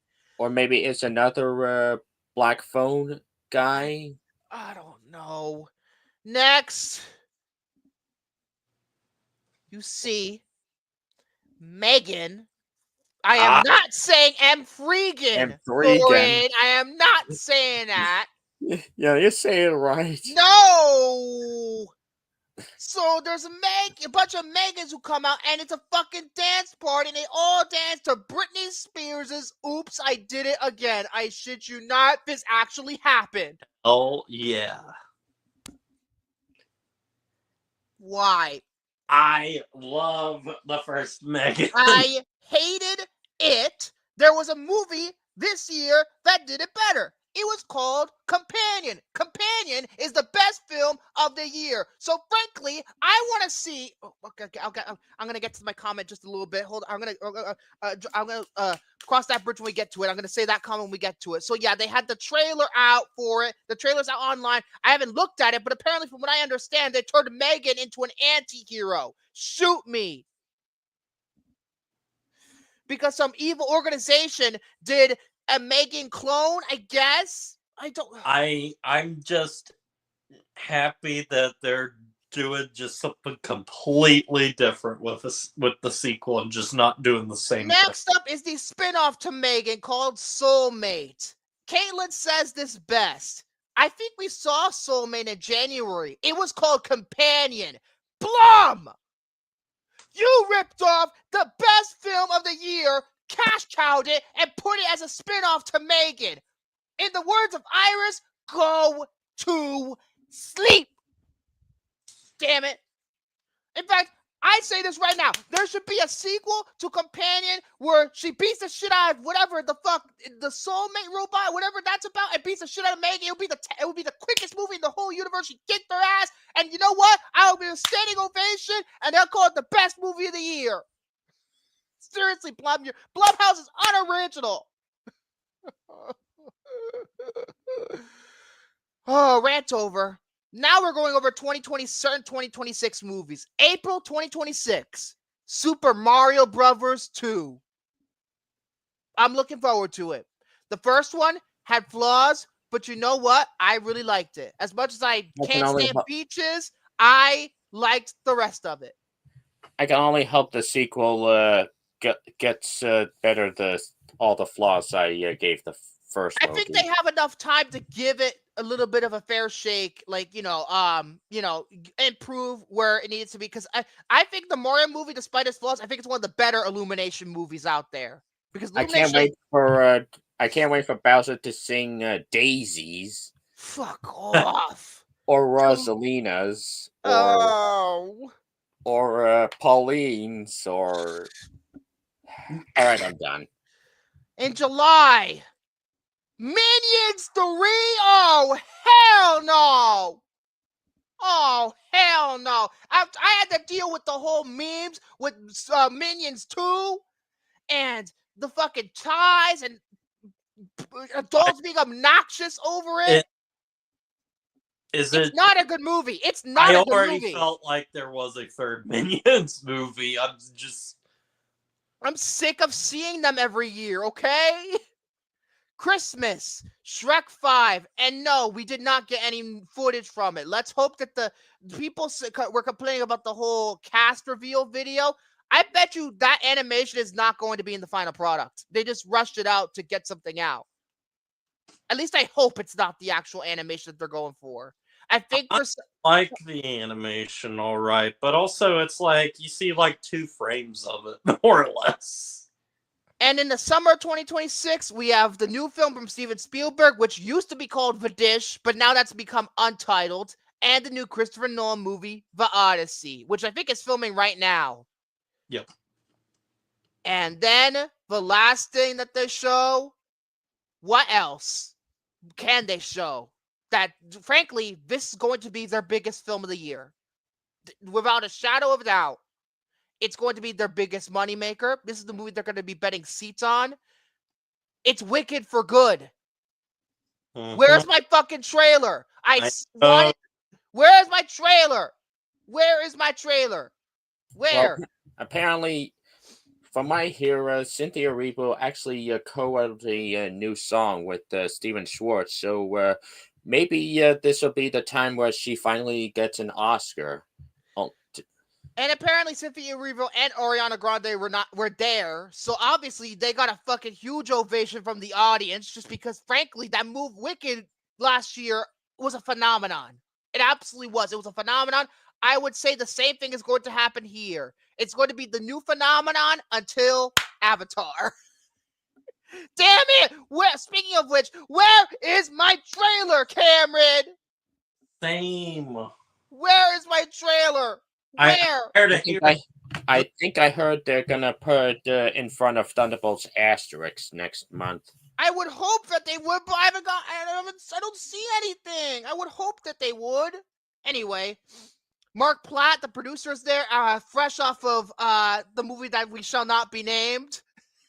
She makes a joke. Can I throw a tomato off of She Whom Now Shall Not Be Named? And puts in quotations, this is a joke. John M. Chu was there too. The Broadway musical, apparently, their numbers were boosted by the movie. So a lot of people went to go to the Broadway musical because of the film. And the film's not finished yet. And they showed a trailer. And Caitlin described it as more the same, which I kind of expected. But yeah. I really want this conclusion to be excellent. Because I think, if anything, this is the front runner for Best Picture next year.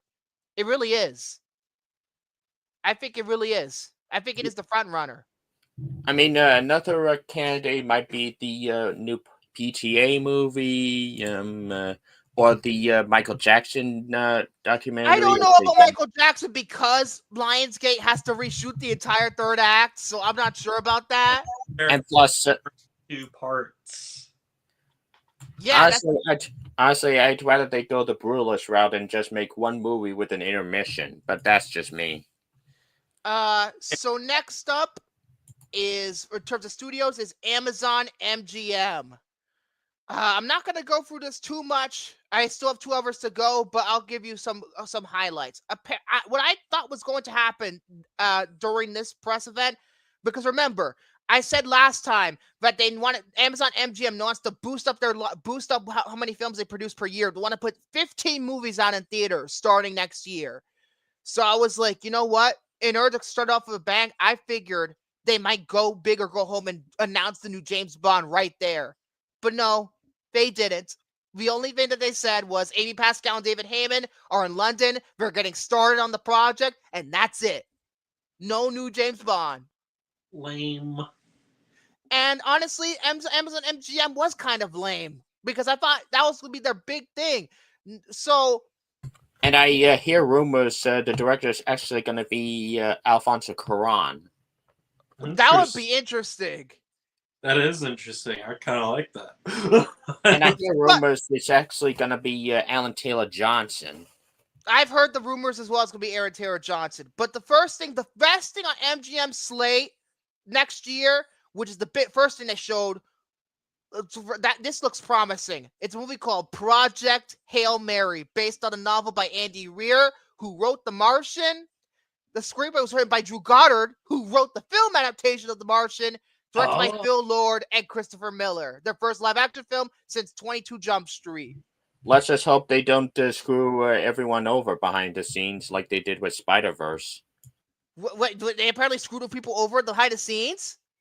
No. Let's just hope they don't screw the people over behind the scenes. Wait, but the Spider-Verse, they did screw people over? Yeah, the animators. Another reason not to like the movie. I'm evil. But yeah, coming March 2026. Apparently, there's a strong reaction. Apparently, the audience was all in on Project Hail Mary. So Phil Lord, Chris Miller, and Ryan Gosling were there.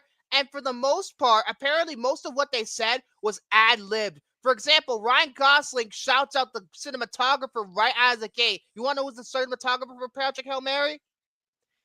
It's what the fuck's his name? Greg Fraser. Greg Fraser, who shot the Batman and Dune Part 2. One of our best DPs working today. So obviously the movie is probably going to look gorgeous. They poured themselves into the film, and apparently CinemaCon are the only people besides Ryan Gosling's mother to have seen any footage from Project Hail Mary. Apparently the first one who saw it was Ryan Gosling's mom, apparently. But yeah. So yeah, next up, Michael B. Jordan comes up on the screen. I think it was a video because he's promoting Sinners at the moment. He is going to be directing another remake of the Thomas Crown Affair.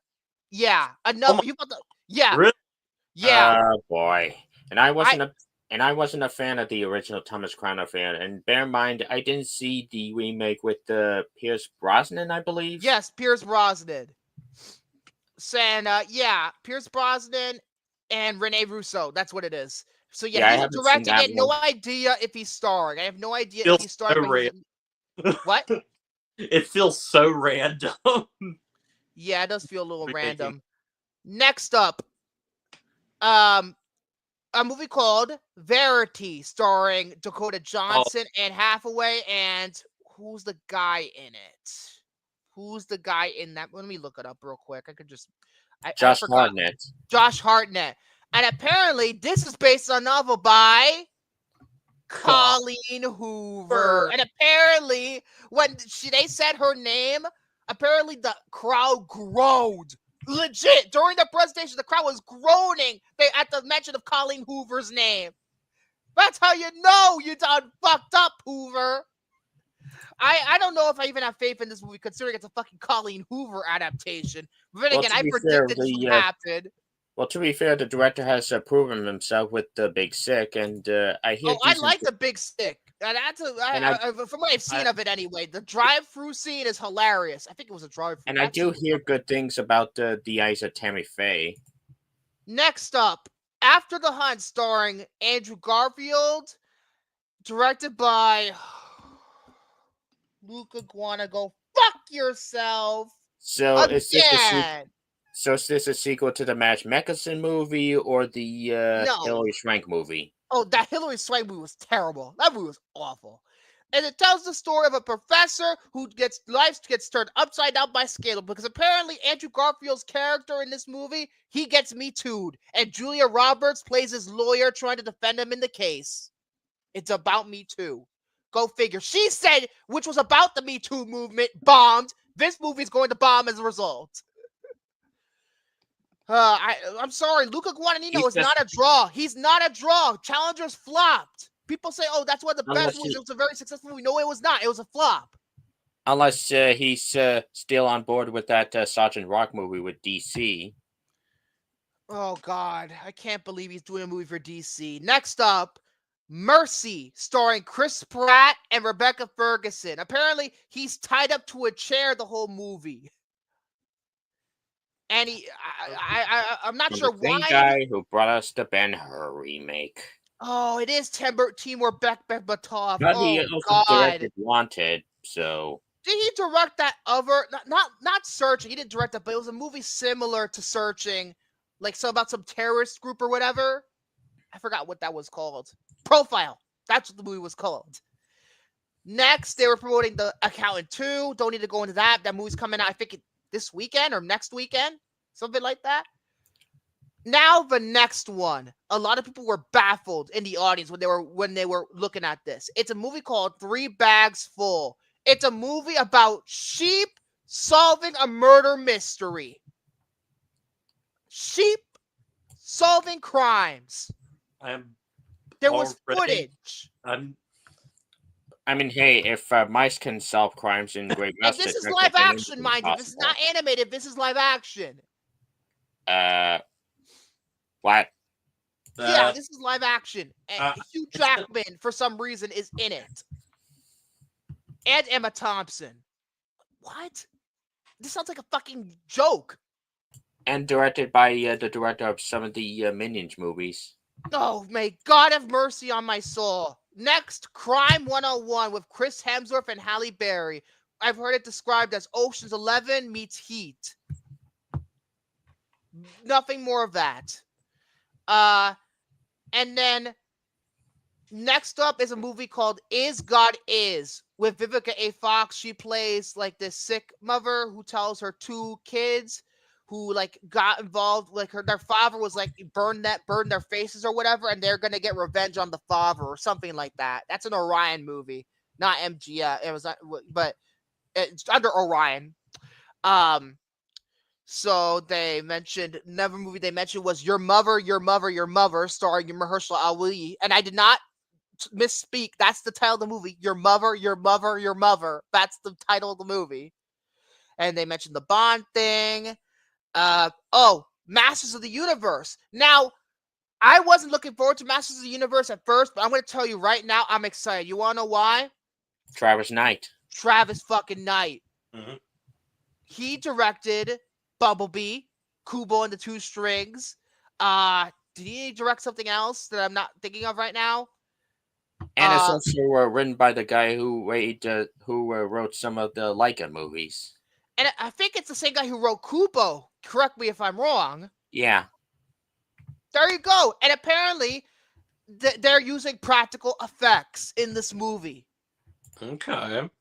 So, and apparently, Travis Knight is very stoked about making the movie. Apparently, he's been passionate about making a Masters of the Universe movie for years.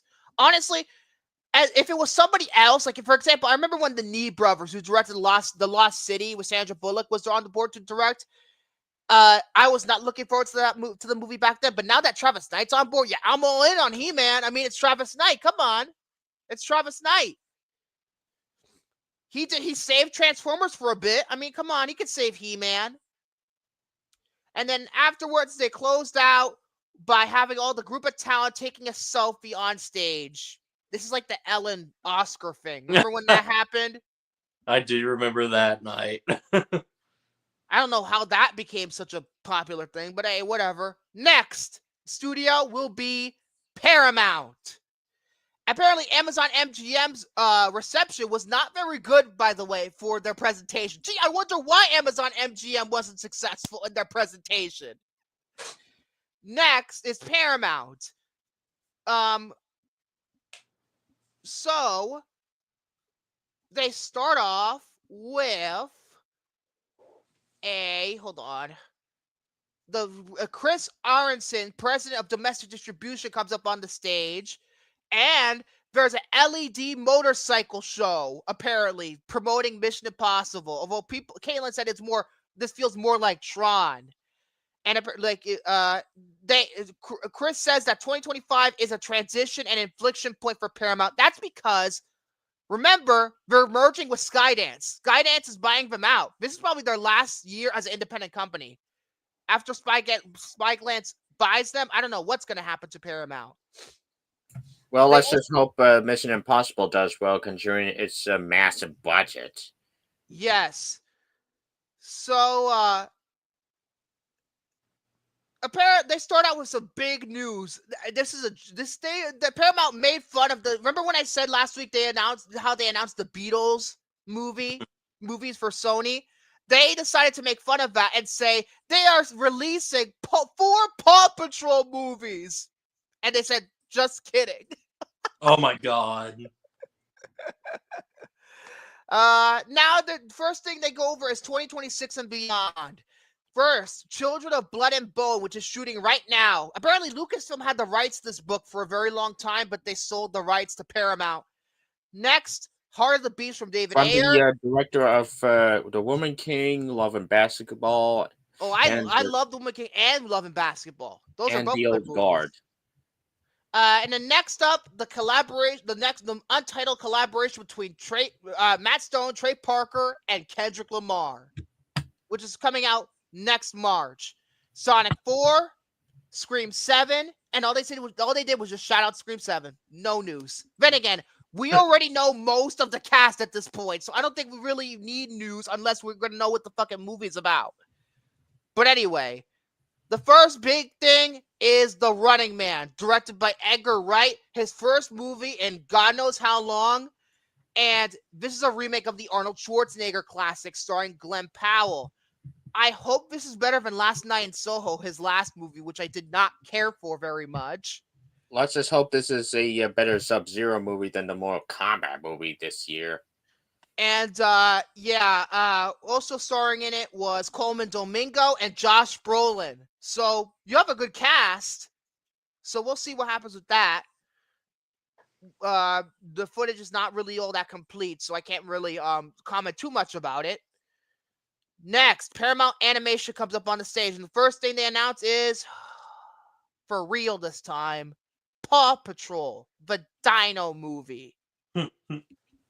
It could go either way, to be honest. I mean, I like the first one, but not the second one. Just Disney just released the Bluey movie and blow these fuckers out of the water. I'm just daring you right now. At least Bluey's actually fucking intelligent as a TV show, even though it's for preschoolers. Paw Patrol is not.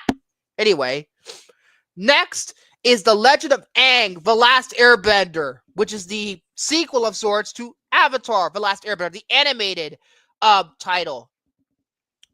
Next, they did not really announce much for Teenage Mutant Ninja Turtles 2, but there's new subtitle on that one. They didn't even announce the full title of it yet. And then, as bad as Paw Patrol, the Dino movie looks, I don't know if it's gonna. I don't think it's gonna be as bad as this. Smurfs. Oh god. Starring James Corden and Rihanna. They did a new look of the movie, and apparently not a lot of people were impressed. To the point where they had to quickly backtrack and go to the new SpongeBob movie that's releasing at the end of the year. Tom Kenny was there. Apparently, the audience was losing their minds because, oh my god, it's the guy who voices SpongeBob on the stage, and all that. Even though the last couple movies haven't been good. I mean, I'm not gonna count the Netflix movies as main installments, but the last one they did was unbearable. The one searching for the one where it's like the Where's Gary episode, but feature length. That one was on the Run. That movie was terrible. That movie was awful. Mark Hamill is voicing the Flying Dutchman, which I think he voiced in the show. Correct me if I'm wrong. No. Next, The Naked Gun, the reboot. Yes. Apparently, I have not seen the trailer, but apparently I guess according to them, we were talking backstage. Apparently, they made fun of O.J. Simpson in this trailer. Yeah, they did. And guess who's producing this reboot? Seth MacFarlane, I know, is producing. Seth MacFarlane. which I hope that gives me hope that it's good because it's fucking Seth MacFarlane. Seth MacFarlane is awesome. And it's directed by the guy behind Popstar, Never Stop, Never Stopping. Oh, that's a great movie. That is so underrated. I love that movie. That movie is so good. If you haven't seen Popstar, watch that movie. That movie and he is also so directed Chip and Dale Rescue Rangers. Hey, Chip and Dale was a good movie. That was a good movie. I like that one. Next. Roofman, starring Channing Tatum, directed by Derek Cianfrance, also starring Kirsten Dunst. And I'm not joking about that either. Look it up. She wasn't there though. Only Channing Tatum was there. From what I understand, of course I'm fucking looking forward to this movie, guys. Come on. Of course I am. Apparently, this is going to be a different movie for Derek Cianfrance because if you don't know who he directed Blue Valentine. He directed not Perks of Being a Wallflower. What the fuck? Place Beyond the Pines. Place Beyond the Pines, and he also co-wrote Sound of Metal. I only seen Blue Valentine and Sound of Metal, and he always makes to make very depressing movies. Apparently, this movie has a balance. Apparently, it's comedic while also being devastating at the same time, according to Channing Tatum. So I guess it is going to be depressing as fuck while also having comedy. I guess because Derek Cianfrance makes nothing but depression movies, so it's in his wheelhouse. Of course, I'm looking forward to it. Because Kirsten's in it. Of course, I'm fucking looking forward to it. Oh, goody! Another Hoover adaptation. Regretting You. Another Colleen Hoover adaptation? Another one? My God. More like regretting securing the film rights. Oh. Next, Mission Impossible, not Dead Reckoning Part 2. Fuck it, that's what it should have been called, but The Final Reckoning. Tom Cruise shows up. Massive applause. Huge applause. And what I think, this is the best part about this whole presentation, because in general, what Tom and later Christopher McQuarrie, when they bring him out, says, and it feels like genuine. It's not, how I said last week about how the Superman talk was all scripted and it felt fake and all that? This felt genuine, because you know why? Before Tom says anything about Mission Impossible, he decides, you know what? He addresses Val Kilmer's death and they give a moment of silence for him. And literally, and I think that's just beautiful. Right there, before anything, taking a moment for him. Like, that's classy right there. That's absolutely classy. Then he brings out Christopher McQuarrie, or as he likes to call us on several occasions, McQ. Apparently he met McQ. Well, he followed McQ from the moment he won his Oscar for The Usual Suspects, which he wrote. But they met around Valkyrie, because he wrote Valkyrie. He didn't direct it. I think Bryan Singer directed it. Yeah, Bryan Singer. He says that he was the man who saved Ghost Protocol, because apparently they were having production issues. They brought Christopher McQuarrie in to save the script and save their ass on production. Apparently, Christopher McQuarrie saved Ghost Protocol. And also, he says this too, which I didn't know this about World War Z. I thought for a long time that it was Damon Lindelof and Drew Goddard who saved World War Z after that, with that final draft. But apparently, I didn't know this. Christopher McQuarrie went in, rewrote, and recut World War Z. Most of what we saw in the finished movie was him. Was Christopher McQuarrie. And he saved World War Z. And of course, World War Z is a great movie, and it was a hit. So apparently, I thought Lindelof and Goddard deserved all the credit. Honestly, Christopher McQuarrie, he saved their asses on World War Z, according to Tom. And of course, he shouts out Brad Pitt with F1 and drops a little story that they were apparently raced go-karts while filming Interview with the Vampire. Now he goes to it's a habit me saying Dead Reckoning Part 2. I'm sorry. The Final Reckoning. He says that this movie contains the most complex practical scenes ever put to film. Cruise praises McHugh, calls him an artist, one of the greatest artists of all time. Apparently they give a big long hug on stage, which that's how you know it's fucking genuine. They have a big long hug, because honestly, this is the last Mission Impossible movie. I mean, this is it. This is the swan song right there. And McHugh says, Tom knows I hate compliments, so I know he's enjoying this. Tom says later, that I am. Apparently, McHugh was going to quit, but then the meeting between them helped him push forward with this movie. He's thanking Tom for letting him put himself into peril for our entertainment. Cruise says he's okay with it, judging by the full belly laugh. And a huge line of thanks from them, and they got the trailer, and that's it for Paramount. They pushed Mission Impossible because, frankly, this is like, this is the last one. And I hope it does well because give it a big swan song. I don't want Lilo and Stitch to kick his ass. I don't want Lilo and Stitch to make more money than Mission Impossible. I love this franchise too much for it to go on a whimper. I want it to be good. Come on. But last but not least, here it is. Disney. Disney had a lot to live up to, especially considering their latest disaster. They have a lot to live up to make up for it. And I think they mostly did. First off, what they did a sizzle reel of all the different movies that are coming out this year. And I don't know if Bob Iger was there or not.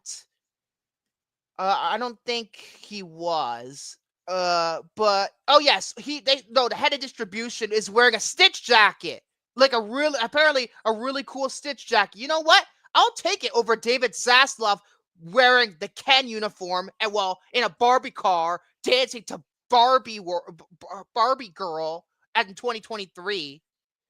I take it. So to surprise of no one, Disney's movies are in theaters exclusively longer than most competitors. They actually wait the 45 days before putting it out on VOD. Disney is the only studio since the pandemic to cross the $5 billion mark. And the first thing they showed was a clip from Lilo and Stitch, which apparently they posted online last week. Apparently this is the same clip. So nothing new there because it's coming out in a couple of weeks. Next, Freaky Friday. Jamie Lee Curtis and Lindsay Lohan both show up. They're getting a massive reaction from the audience. Because, of course, it's the sequel, long-awaited sequel to Freaky Friday. I'm interested to see where this goes. I'm cautiously optimistic about it. Apparently, they had a very positive test screening, so we'll see. Next, Tron Ares. Now, they did post the trailer for this online on Saturday, and I did watch it. I gotta say, this movie looks fucking awesome. This movie looks visually stunning. This movie looks I thought since it was from the same director who did Pirates 5 and Maleficent Mistress of Evil, it was going to look a little cheaper. But no, this looks stunning. This absolutely looks stunning. There's a bunch of, apparently it's about, Jared Leto's character going into the real world. Rather, it's the vice versa. You know how in the Tron movies they go into the virtual world? It's the exact opposite. He goes into the real world for whatever reason. That trailer looked awesome. It looked really good. Really, really good. I'm looking forward to it. Next, 20th Century Studios, The Amateur, which comes out this weekend.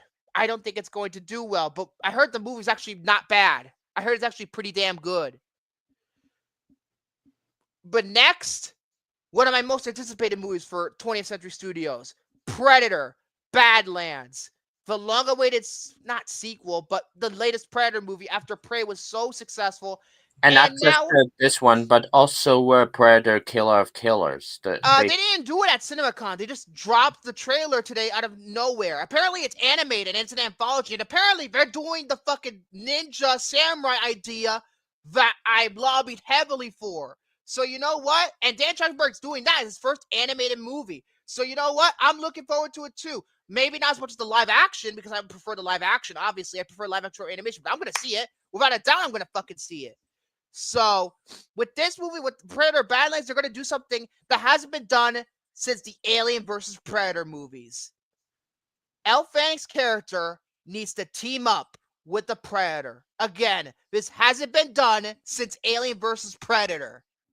So that makes me a little scared because the Alien vs. Predator movies are both terrible. But it's Dan Trachtenberg. I trust the man. So I trust him. So I trusted their idea of making the Predator almost an anti-hero. At least I think. Maybe he's going to be a bad guy for, I don't know if he's going to be a bad guy at the beginning, but they're going to team up at some point.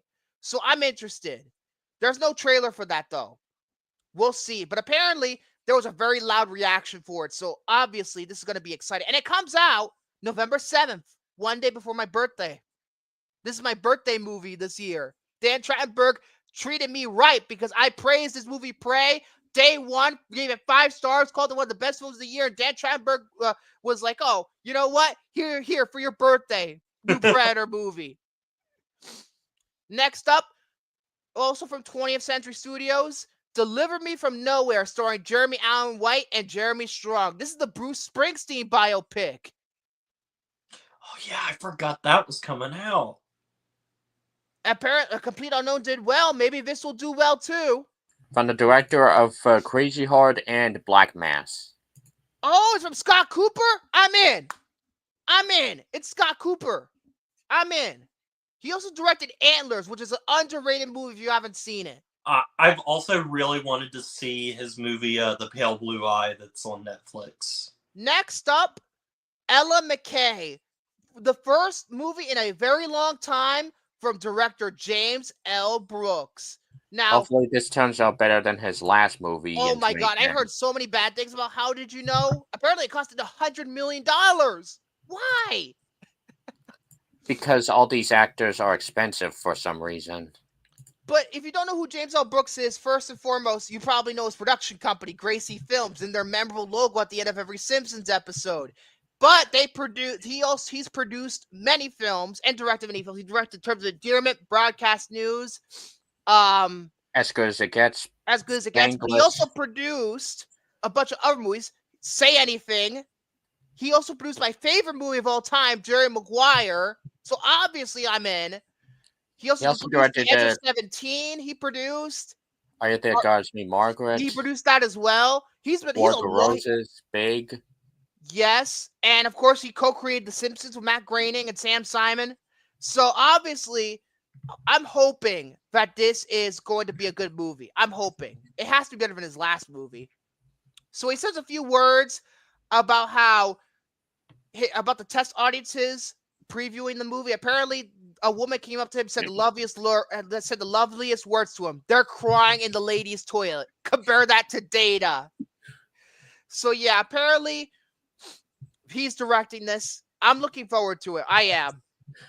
Next, the only Searchlight movie, which is called The Roses, which is a remake of The War of the Roses. Remember that movie with Michael Douglas, Kathleen Turner, and Danny DeVito? Yeah, they're remaking it with Benedict Cumberbatch and Olivia Colman. Interesting. I've never seen War of the Roses, so I can't comment. That's an underrated movie. Now, if you were hoping for any big Marvel news, I'm afraid I'm going to have to disappoint. Thunderbolts did come out. Most of the people for cast of Thunderbolts was there. They do a bit about how Wyatt Russell was losing a lot on the casino floor in Las Vegas because CinemaCon every year is in Las Vegas. They also show a special look. They also show footage from Fantastic Four, which reveals that Sue is pregnant. I didn't know that from the first trailer that she was going to be pregnant, but apparently she is. And you also get to see the first look of Silver Surfer, which we do not know what she looks like right yet. As for Doomsday, nothing. There was no new info. Just Kevin Feige sharing a video on the set saying how, he just saying, how excited he is about filming it, and that's it. There was no new info for Doomsday. So if you were looking for that, I'm sorry. I'm afraid I'm going to have to disappoint. And that's it for Marvel. That was it. That's all they did. Next, Pixar. First, Elio, which I do not know how this movie is going to do because they changed directors. It's going to bomb. Let's be honest. I don't know. When is it coming out? June, mid-June. What else is coming out in mid-June? How to Train Your Dragon. The ballerina movie, 28 Years Later, F1. Oh, 28 Years Later. Oh, F1. Jesus Christ. That movie. So, yeah, I don't know. I guess you could say it's not the full cast list for Doomsday, but honestly, I don't even think they're even going to announce the full cast. So they're just going to have to see the movie. They're going to wait till the movie to bring all the reveals and whatever. This is the full. What they did a couple of weeks ago was the full cast list as much as they're going to reveal, if you know what I mean. Full in quotations. Anyway, going back to Pixar, they actually had a 3D trailer for Elio. Next is Zootopia 2, which they are going to go hog wild on this. I'm kind of scared because they're putting this movie, I think it's coming out this year, right? Is Zootopia coming out this year? Yeah. I'm scared because it's coming out the same time as Wicked for Good. I don't know how it's going to do because of that. Wicked for Good. To be fair, Moana 2 was able to hold its ground against Wicked 1, so. You're right. But, Hell, you know, it made especially more money considering. than Wicked. Huh? Hell, it made more money than Wicked. Yeah, overall, but like in terms of like opening, you know, but I don't know. We'll see. Apparently, Kid Hee Kwan has been cast as a snake in this movie. Apparently, Nick and Judy have therapy sessions in this movie. I don't know why.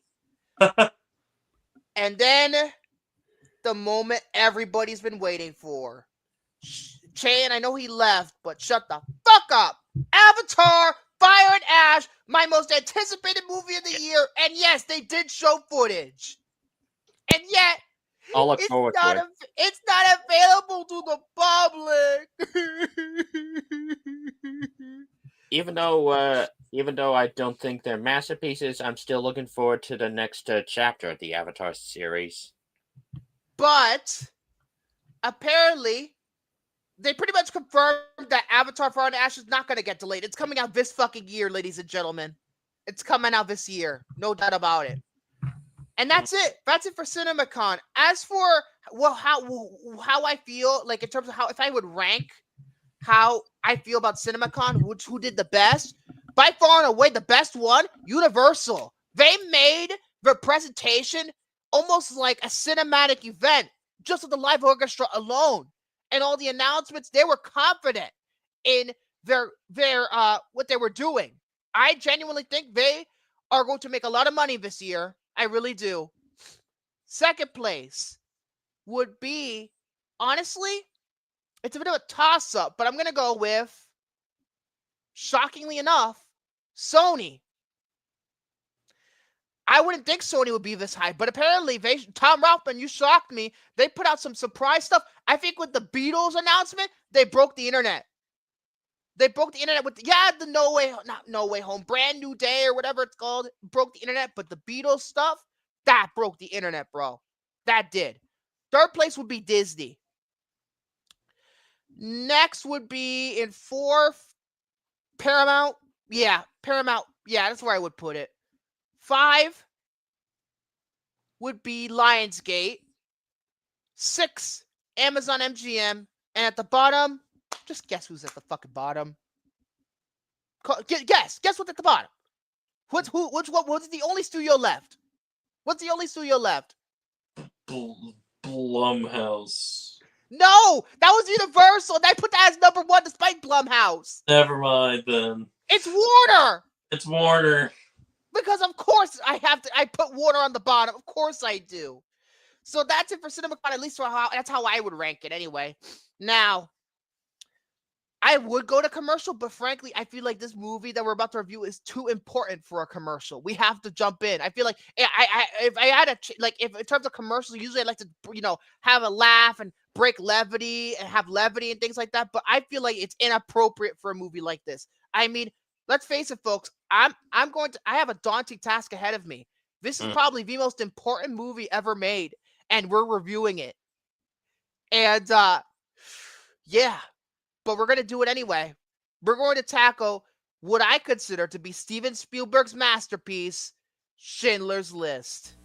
There were names that stood for evil, for madness, for terror.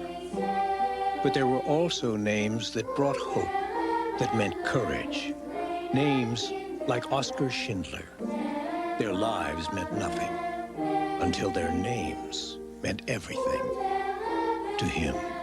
A film by Steven Spielberg, Schindler's List, rated R.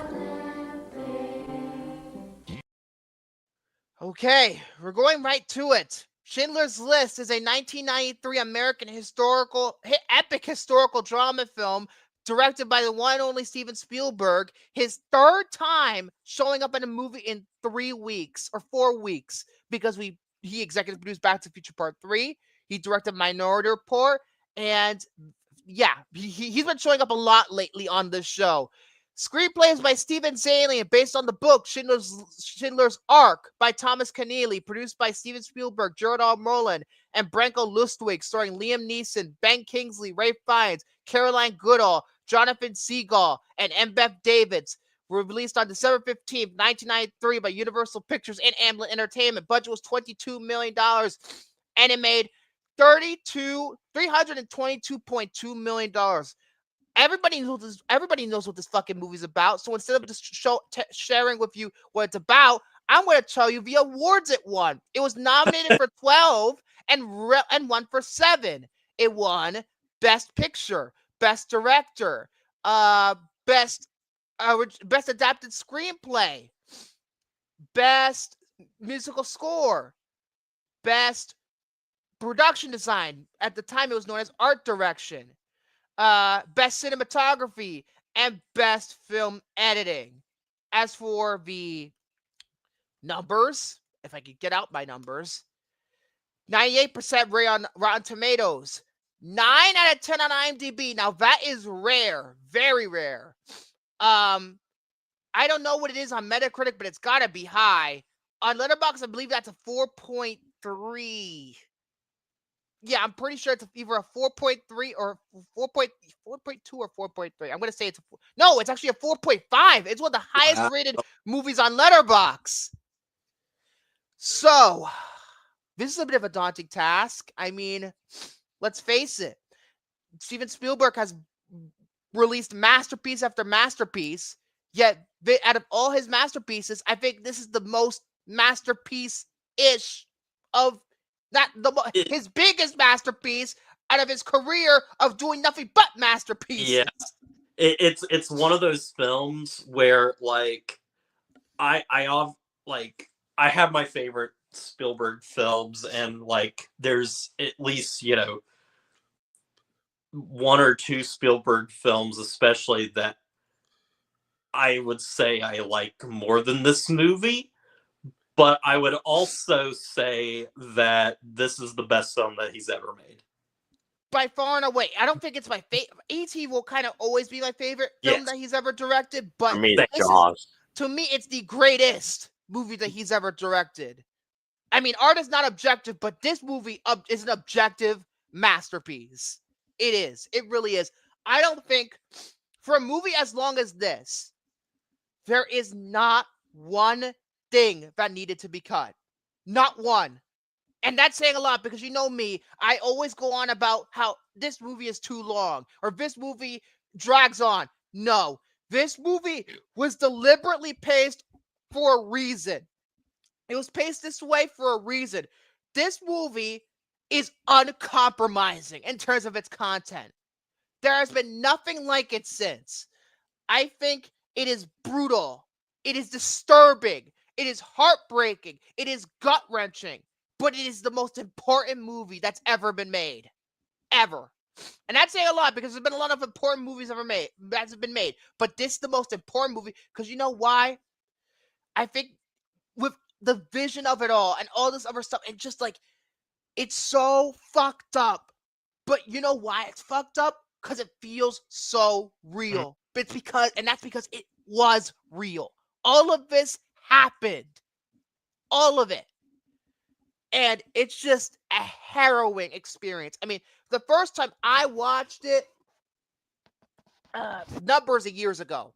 This is only my second time in my life that I've watched this, because this movie drained me the first time I saw it. It physically, this is what this movie does to you. By the end of the movie, you feel physically drained. You're just drained. You're just drained by the end of it, because the emotions are so, think of it like a sponge. It just goes up and up and up and up. And at some point, you just can't take it anymore. It's just draining. I don't know if that's even a good way of explaining how it is but it's like I said, it's uncompromising. It's just some of these scenes of the torture that happens, like it's so disturbing, and you will just never forget it. There's only 2 movies out there that really make me feel the exact same way, where you do feel like you feel hope at the end of the film, and you also just feel emotionally drained, and that's this film and also 12 Years a Slave, which are, Yeah, not the same subject matter, but at least like tell very harrowing stories on like an epic scale. yes, and apparently for Spielberg, before I get into some further elements about how I feel about it and things, this was probably the toughest movie that Steven Spielberg had ever directed up to this point. He Yeah, had just come. to the point where he had to call his buddy Robin Williams to keep his spirits up. Yeah, and I think he was working on Mrs. Doubtfire while this was happening too. Robin Williams, that was. I think he was working on Mrs. Doubtfire. He had to call him to keep his spirits up because he was so depressed while he was making this movie. It was so tough on him. He had to call in Robin Williams to give him a little bit of light.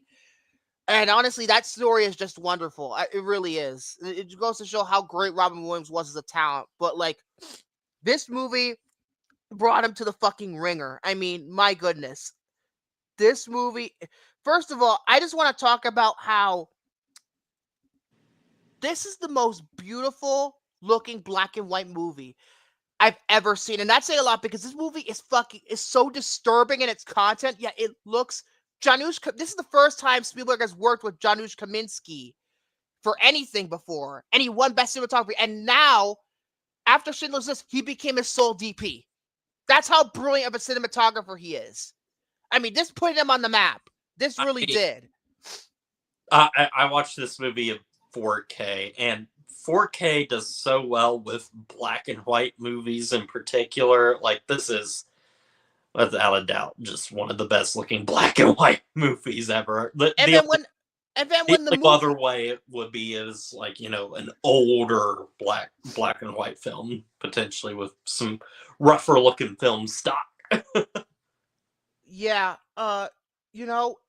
just like, to me, even though the movie is mostly in black and white, there are elements of color in the movie. The beginning scene, the ending scene, which I'll hopefully get into when you get to the end. But the most powerful use of color in the entire movie is probably one of the most famous sequences. Well, during one of the most famous sequences where just people just getting killed and tortured. It's the girl in the red coat.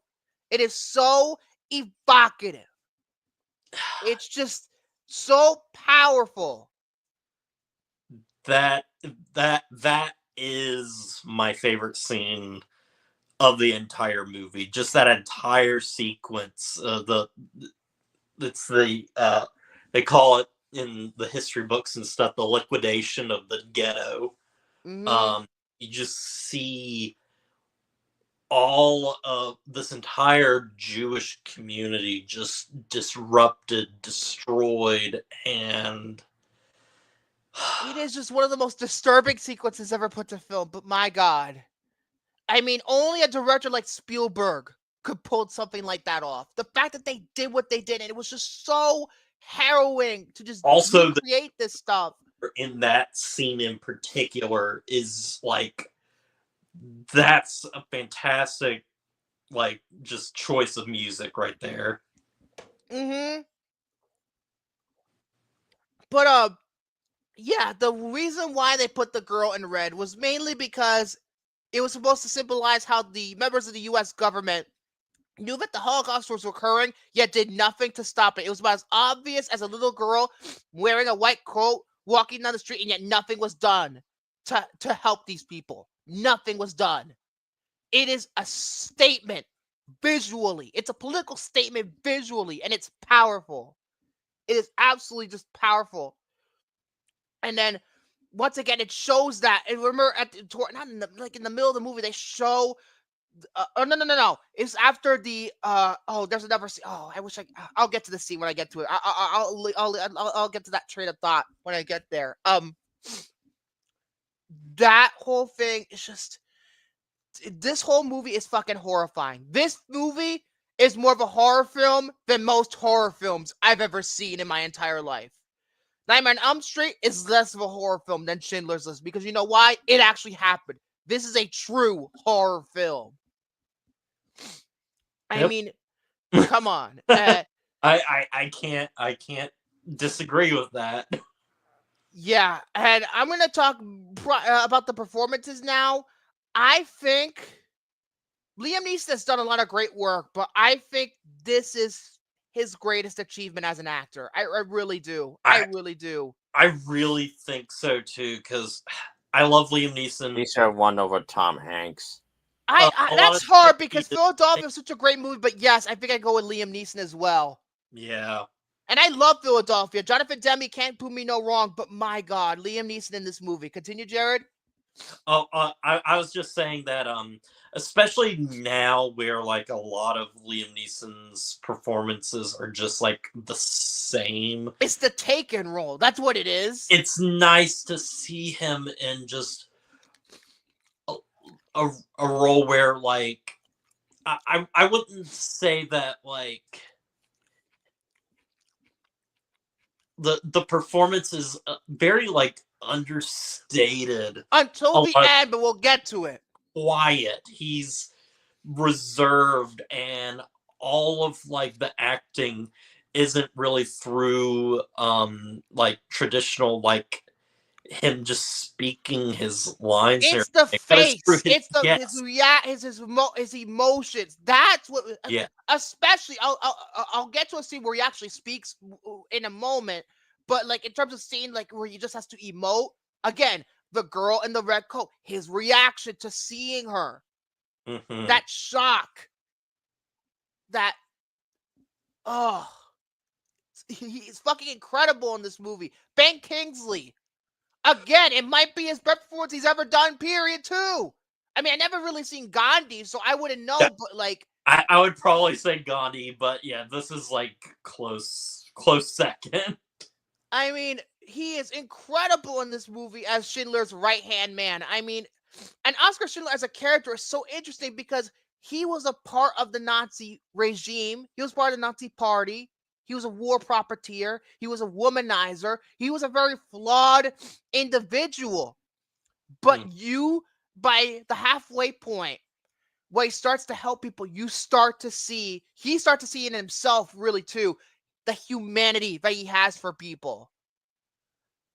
I mean, it is just an incredible character in terms of screenplay-wise. Steven Zalian, this movie put him on the map. I know he did Searching for Bobby Fischer that same year, but this movie put him on the map. It really did.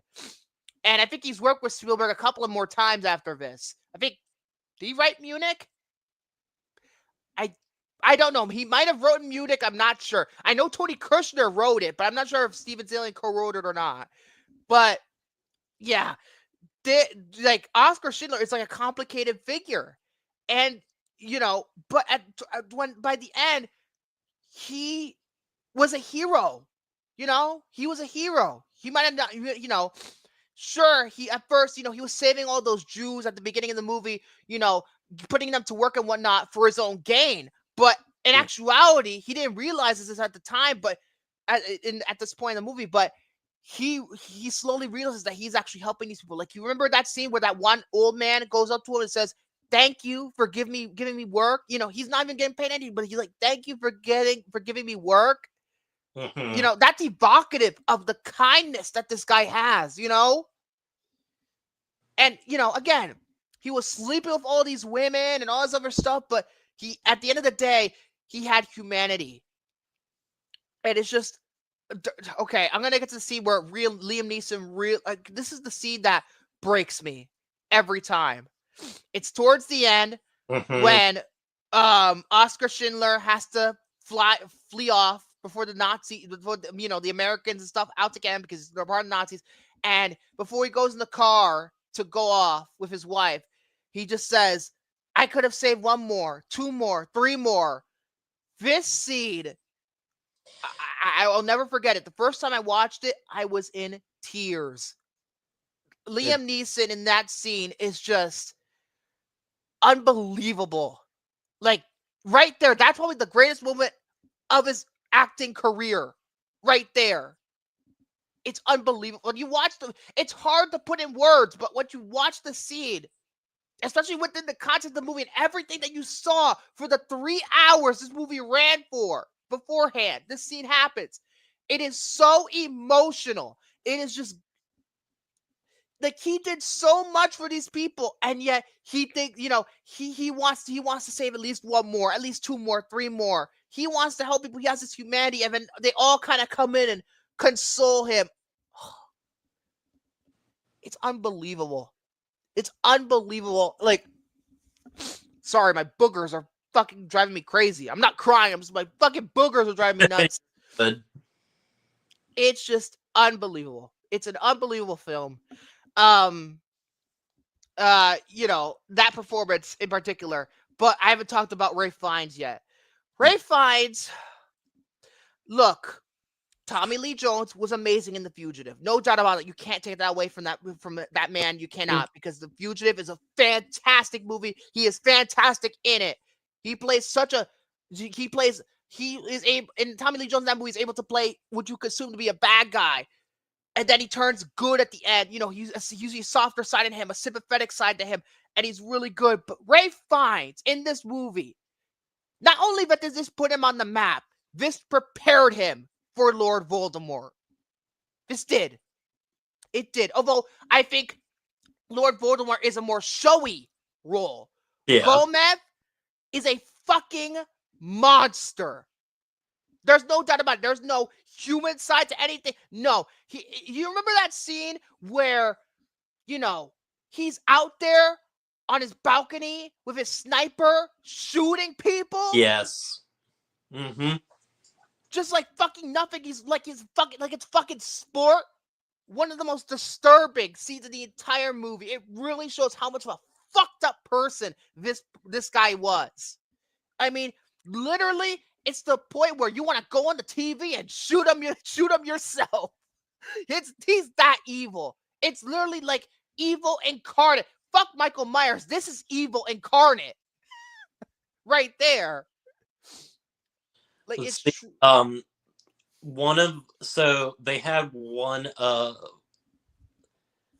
They had a Holocaust survivor that had met, in real life, the real person that he's playing, and she said that basically she was like very uncomfortable and uneasy because of how much Ralph Fiennes looked like the real man.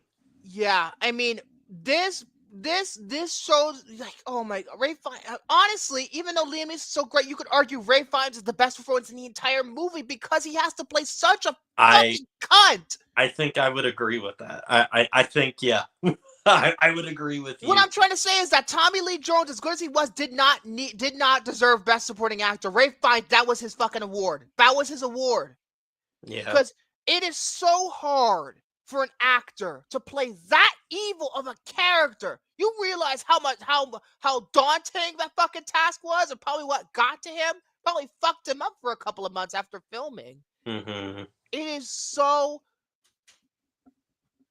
It's unlike anything I've ever seen. Like, look at the scenes where he tortures. Like, remember when the scene where she shoots that woman who's like, very good at construction, and he's like, she's like, oh, the boys want to get fucked up if you don't fix this, and he's like, you know what, shoot her. No, not, and they were gonna take her over to shoot her privately, but no, shoot her here, and they fucking shoot her right there, buckets of blood. And then he says, you know what? She's right. Go do what you have to do. She killed him for nothing. He killed her for nothing. Because he agreed with her at the end of the day in terms of the bill needed to be reconstructed, and he killed her anyway. That's how you know this man is not for human life. He just doesn't give a fuck about anybody. These Jewish people. I mean, my God, it's horrifying. It's absolutely horrifying. Like, this man's a literal monster. I don't understand why he didn't win the Oscar. I don't understand.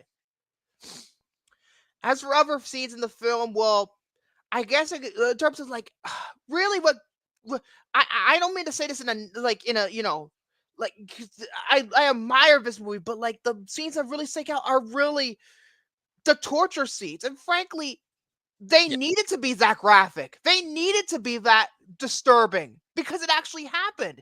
And Auschwitz in particular. oh my God. When the women go in, they assume that they're going to get the gas. One of the most horrifying sequences I've ever seen. And then when it turns into water instead of the gas, you breathe this extreme sigh of relief and you're relieved as just much as the women there. That is one of the most powerful scenes Spielberg has ever directed in his entire career. That one scene alone, all because of a paperwork mishap. My God. Oh, that's like, and then the scene where the little kid has to go hiding. Oh my God. And the whole scene where the kids have to go on the bus to go in the concentration camp to go get the gas, and they're waving to their parents goodbye, and they're all ready. Oh my God. It's rough. It is a very, very rough. It's so rough. It is unbelievably rough.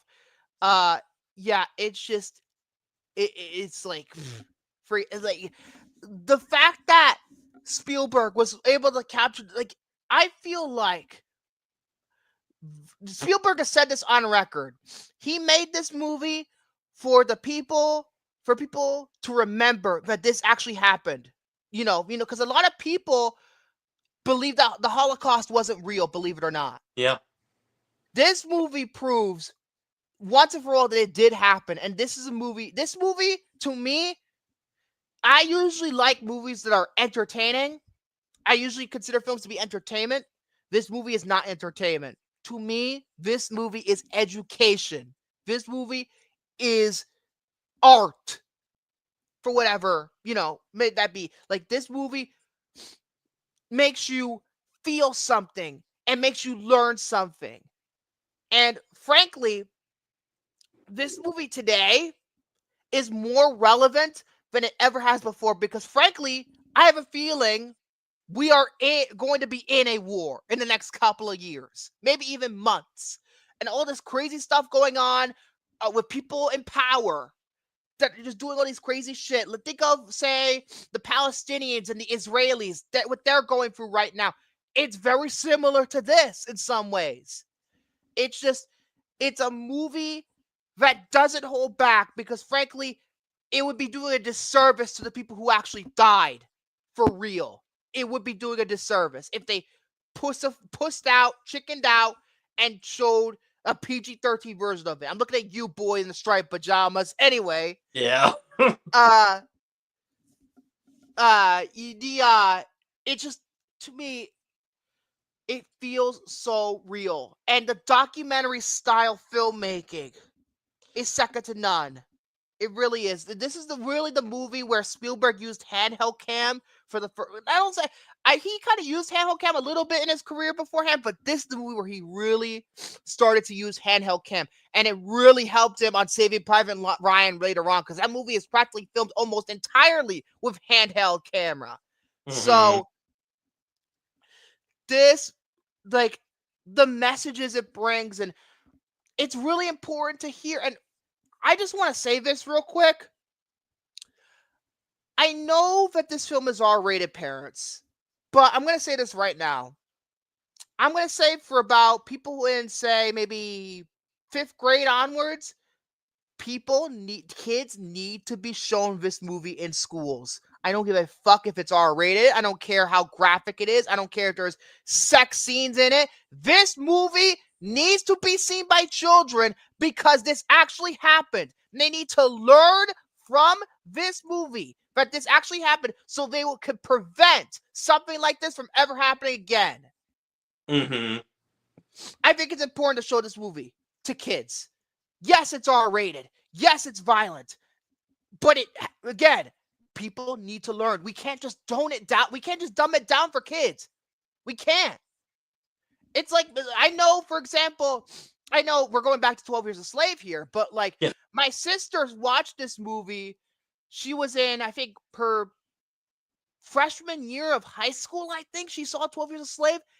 And I think they showed the entire movie. They didn't cover anything up of it. Like, remember the scene where Michael Fassbender beats the Pia Nyong'o senseless?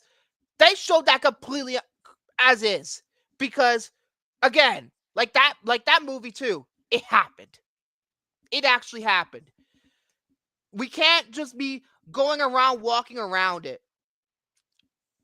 We can't. So, yeah. That I think everything you just said was very well said. And I'm going by the comments now. I don't think it's the woke left. Because, frankly, the woke left loved this movie. So, to me, it's just education.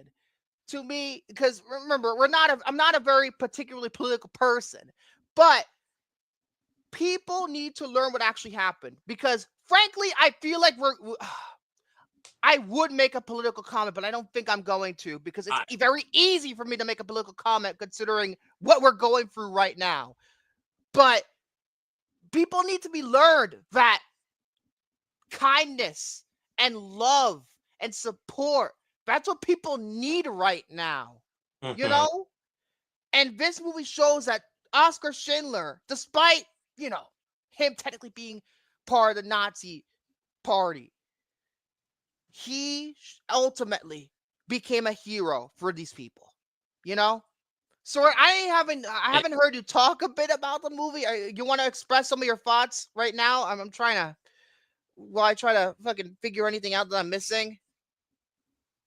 Unless he's gone again. No, I've always been here. Oh. But any thoughts? Yeah, pretty much everything you've said, it rings true. Yeah, I mean, to me, again, it's not my favorite Steven Spielberg movie. Entertainment-wise, that would be E.T., but this movie is the greatest film he ever did because of its importance. Also, the ending. Oh, I forgot to talk about the ending. The ending to this movie, when it goes to color, and they show the real-life people putting rocks on Schindler's grave. That whole scene is just like, to me, it is so powerful. It is so powerful. And then at the end, one of the last shots is now we know for sure who it is who puts the rose down. It's Liam Neeson himself who puts it down. People thought when the movie first came out, it was actually Spielberg who put the rose down, but it actually was Liam Neeson who put it down, who played Oskar Schindler. That is just a beautiful way to end this movie. It is so beautiful. So yeah, it's just it's just unbelievable. Another word of note. This was the movie where Spielberg finally won his Best Director Oscar for the very first time. And when you watch the video of it now, like people were on their fucking feet, standing ovation for like a good 25 seconds there. When he goes up on the stage and all this other stuff, and then because again, he was robbed of Best Director nomination so many times. Jaws, I don't think he was even nominated for it. I don't think he was anyway. But this is the first time he truly got it. And it's just, to me, no one else could, and I was nominated that year, was worthy enough compared to Spielberg. I mean, it was his award. Like, the other movies were nominated for Best Director, I think, was In the Name of the Father, Jim Sheridan, The Piano, James Campion, The Remains of the Day, James Ivory, and I'm missing one more. Oh, wait, it's Robert Altman, Shortcuts. That's what it was. Now, I'm sure those movies were good, but they're nothing compared to Schindler's List. There really aren't. And they actually, when it was about time to actually show the movie on TV, NBC aired it on February 23rd, 1997 for the first time. You know what they did that was unprecedented at the time? They showed the movie uncut and with no commercial interruption. Wow. And it was one of the first TVMA programs as a result, because the rating system for TV had just been introduced. And they showed the movie uncut and commercial free. That's how important this movie was. On network television today, they probably would interrupt 4 commercials, but this movie is too damn important to interrupt the commercials and take you out of the reality, even just for 2 minutes, of the seriousness of this movie. That's how much power this movie had when they didn't even fucking show commercials the first time it aired it. With Titanic, when they aired it, they showed a bunch of commercials for some reason, even though that's an equal fucking tragedy, but they show commercials anyway, because, hey, this movie's the highest grossing movie of all time. Let's put money into it. I mean, precisely. And plus, the love story is fictional, so we can get away with it. But, yeah, this movie is so important. Honestly, this movie, me giving it a 6 out of 5 is not doing it enough service. This movie needs the 7 out of 5 I'm gonna give it, because this movie is important. This movie needs to be seen by everybody, regardless if you're Jewish or not. This movie needs to be seen, so possibly we could prevent something like this from ever happening again. Let's see. And again, it has nothing to do with the woke left. I don't know why they left that comment. Yeah, I don't know either. For me, this is an incredibly important film and everything. It's one of the greatest films ever made. The only thing for me, which has nothing to do with it, is it's not a film that, you know, I can watch. Listen, this is like the second time in my life that I've seen this movie. To me, it's a 7 out of 5 because of its importance and the impact it has. But I don't know if I can.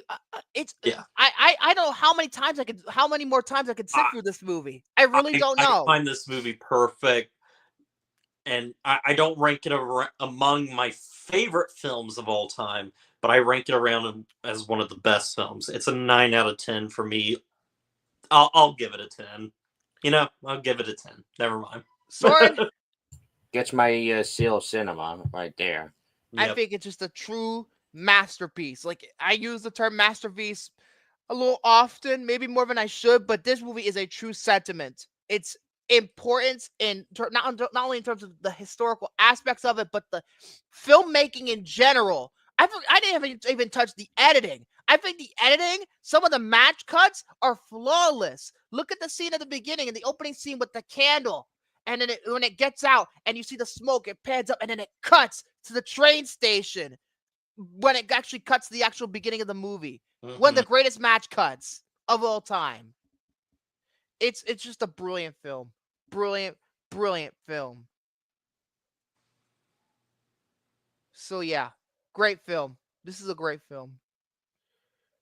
So can't deny that. Now we need to try and make this a little bit more levity. Hunter, are you ready? It's your birthday week, so I'm going to allow you to pick your film now. Have you decided on something yet? Before God, my boogers are driving me insane. He's been waiting for this.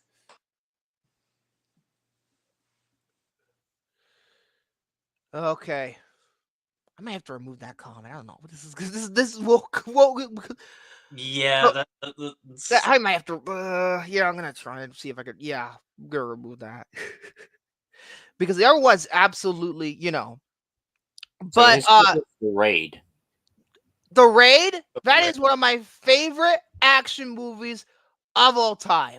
I mean, I don't know if you've seen The Raid, Jared, but I've not seen at all. Great. This gives me an both excuse. Movies. I guess we'll have to call it The Raid Redemption because that's how it's known as in North America anyway. But yeah, I guess we'll have to do The Raid 2 afterwards. So, and I think it'll be the first. Is it the first foreign language film that we're doing on this show, or have we done a foreign language film before? I think Godzilla -1. Oh yeah, idiot! Me idiot! Godzilla -1 was the first foreign language film, so now it's all territory. Now, let's see. Let's spin the wheel for the first time in God knows how long. I hope it's not because we did do it a couple weeks ago. Yeah, but considering April Fools and all that, this is the actual real spinning of the wheel. So yeah, we're gonna fucking spin the wheel right now, and we're gonna go 3, 2, 1. Now, hopefully, it's not bad. Please, Big if mind, for big mind, Schindler's big mind, List, if big it's gonna be mind, big shit, I money. swear to God, I swear to Christ, if it's any bad, oh, it's The Punisher from 2004. Whoa. Another Marvel comic. Another Marvel comic. He's walking out. He's walking out.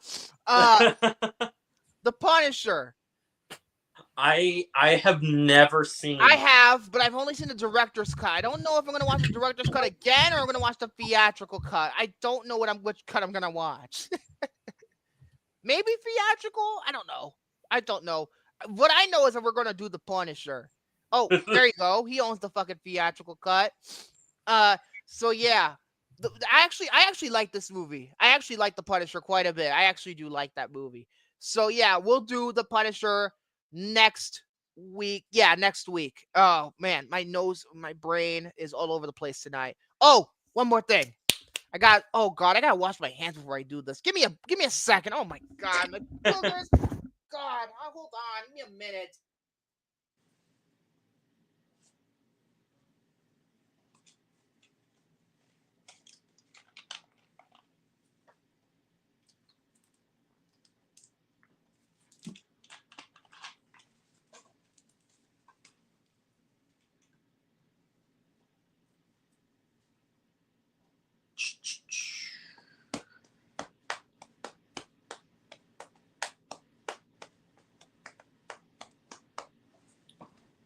Man, he almost made it the entire length of this movie. Yeah, I guess we did.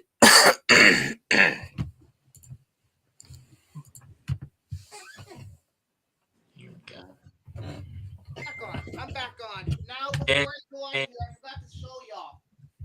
Remember last week? Hold on. Can anybody still hear me? Yes. Yeah.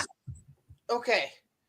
So, oh great, the Daredevil finale is next week. Oh, how poetic that we're gonna do the Punisher. How poetic. Anyway, remember how last week I said that I mentioned that I grabbed a series for $22, including tax? Yes. It came in Wow. here. It came in on Friday. Very quick shipping. Again, Breaking Bad for $22 on Blu-ray. Come on.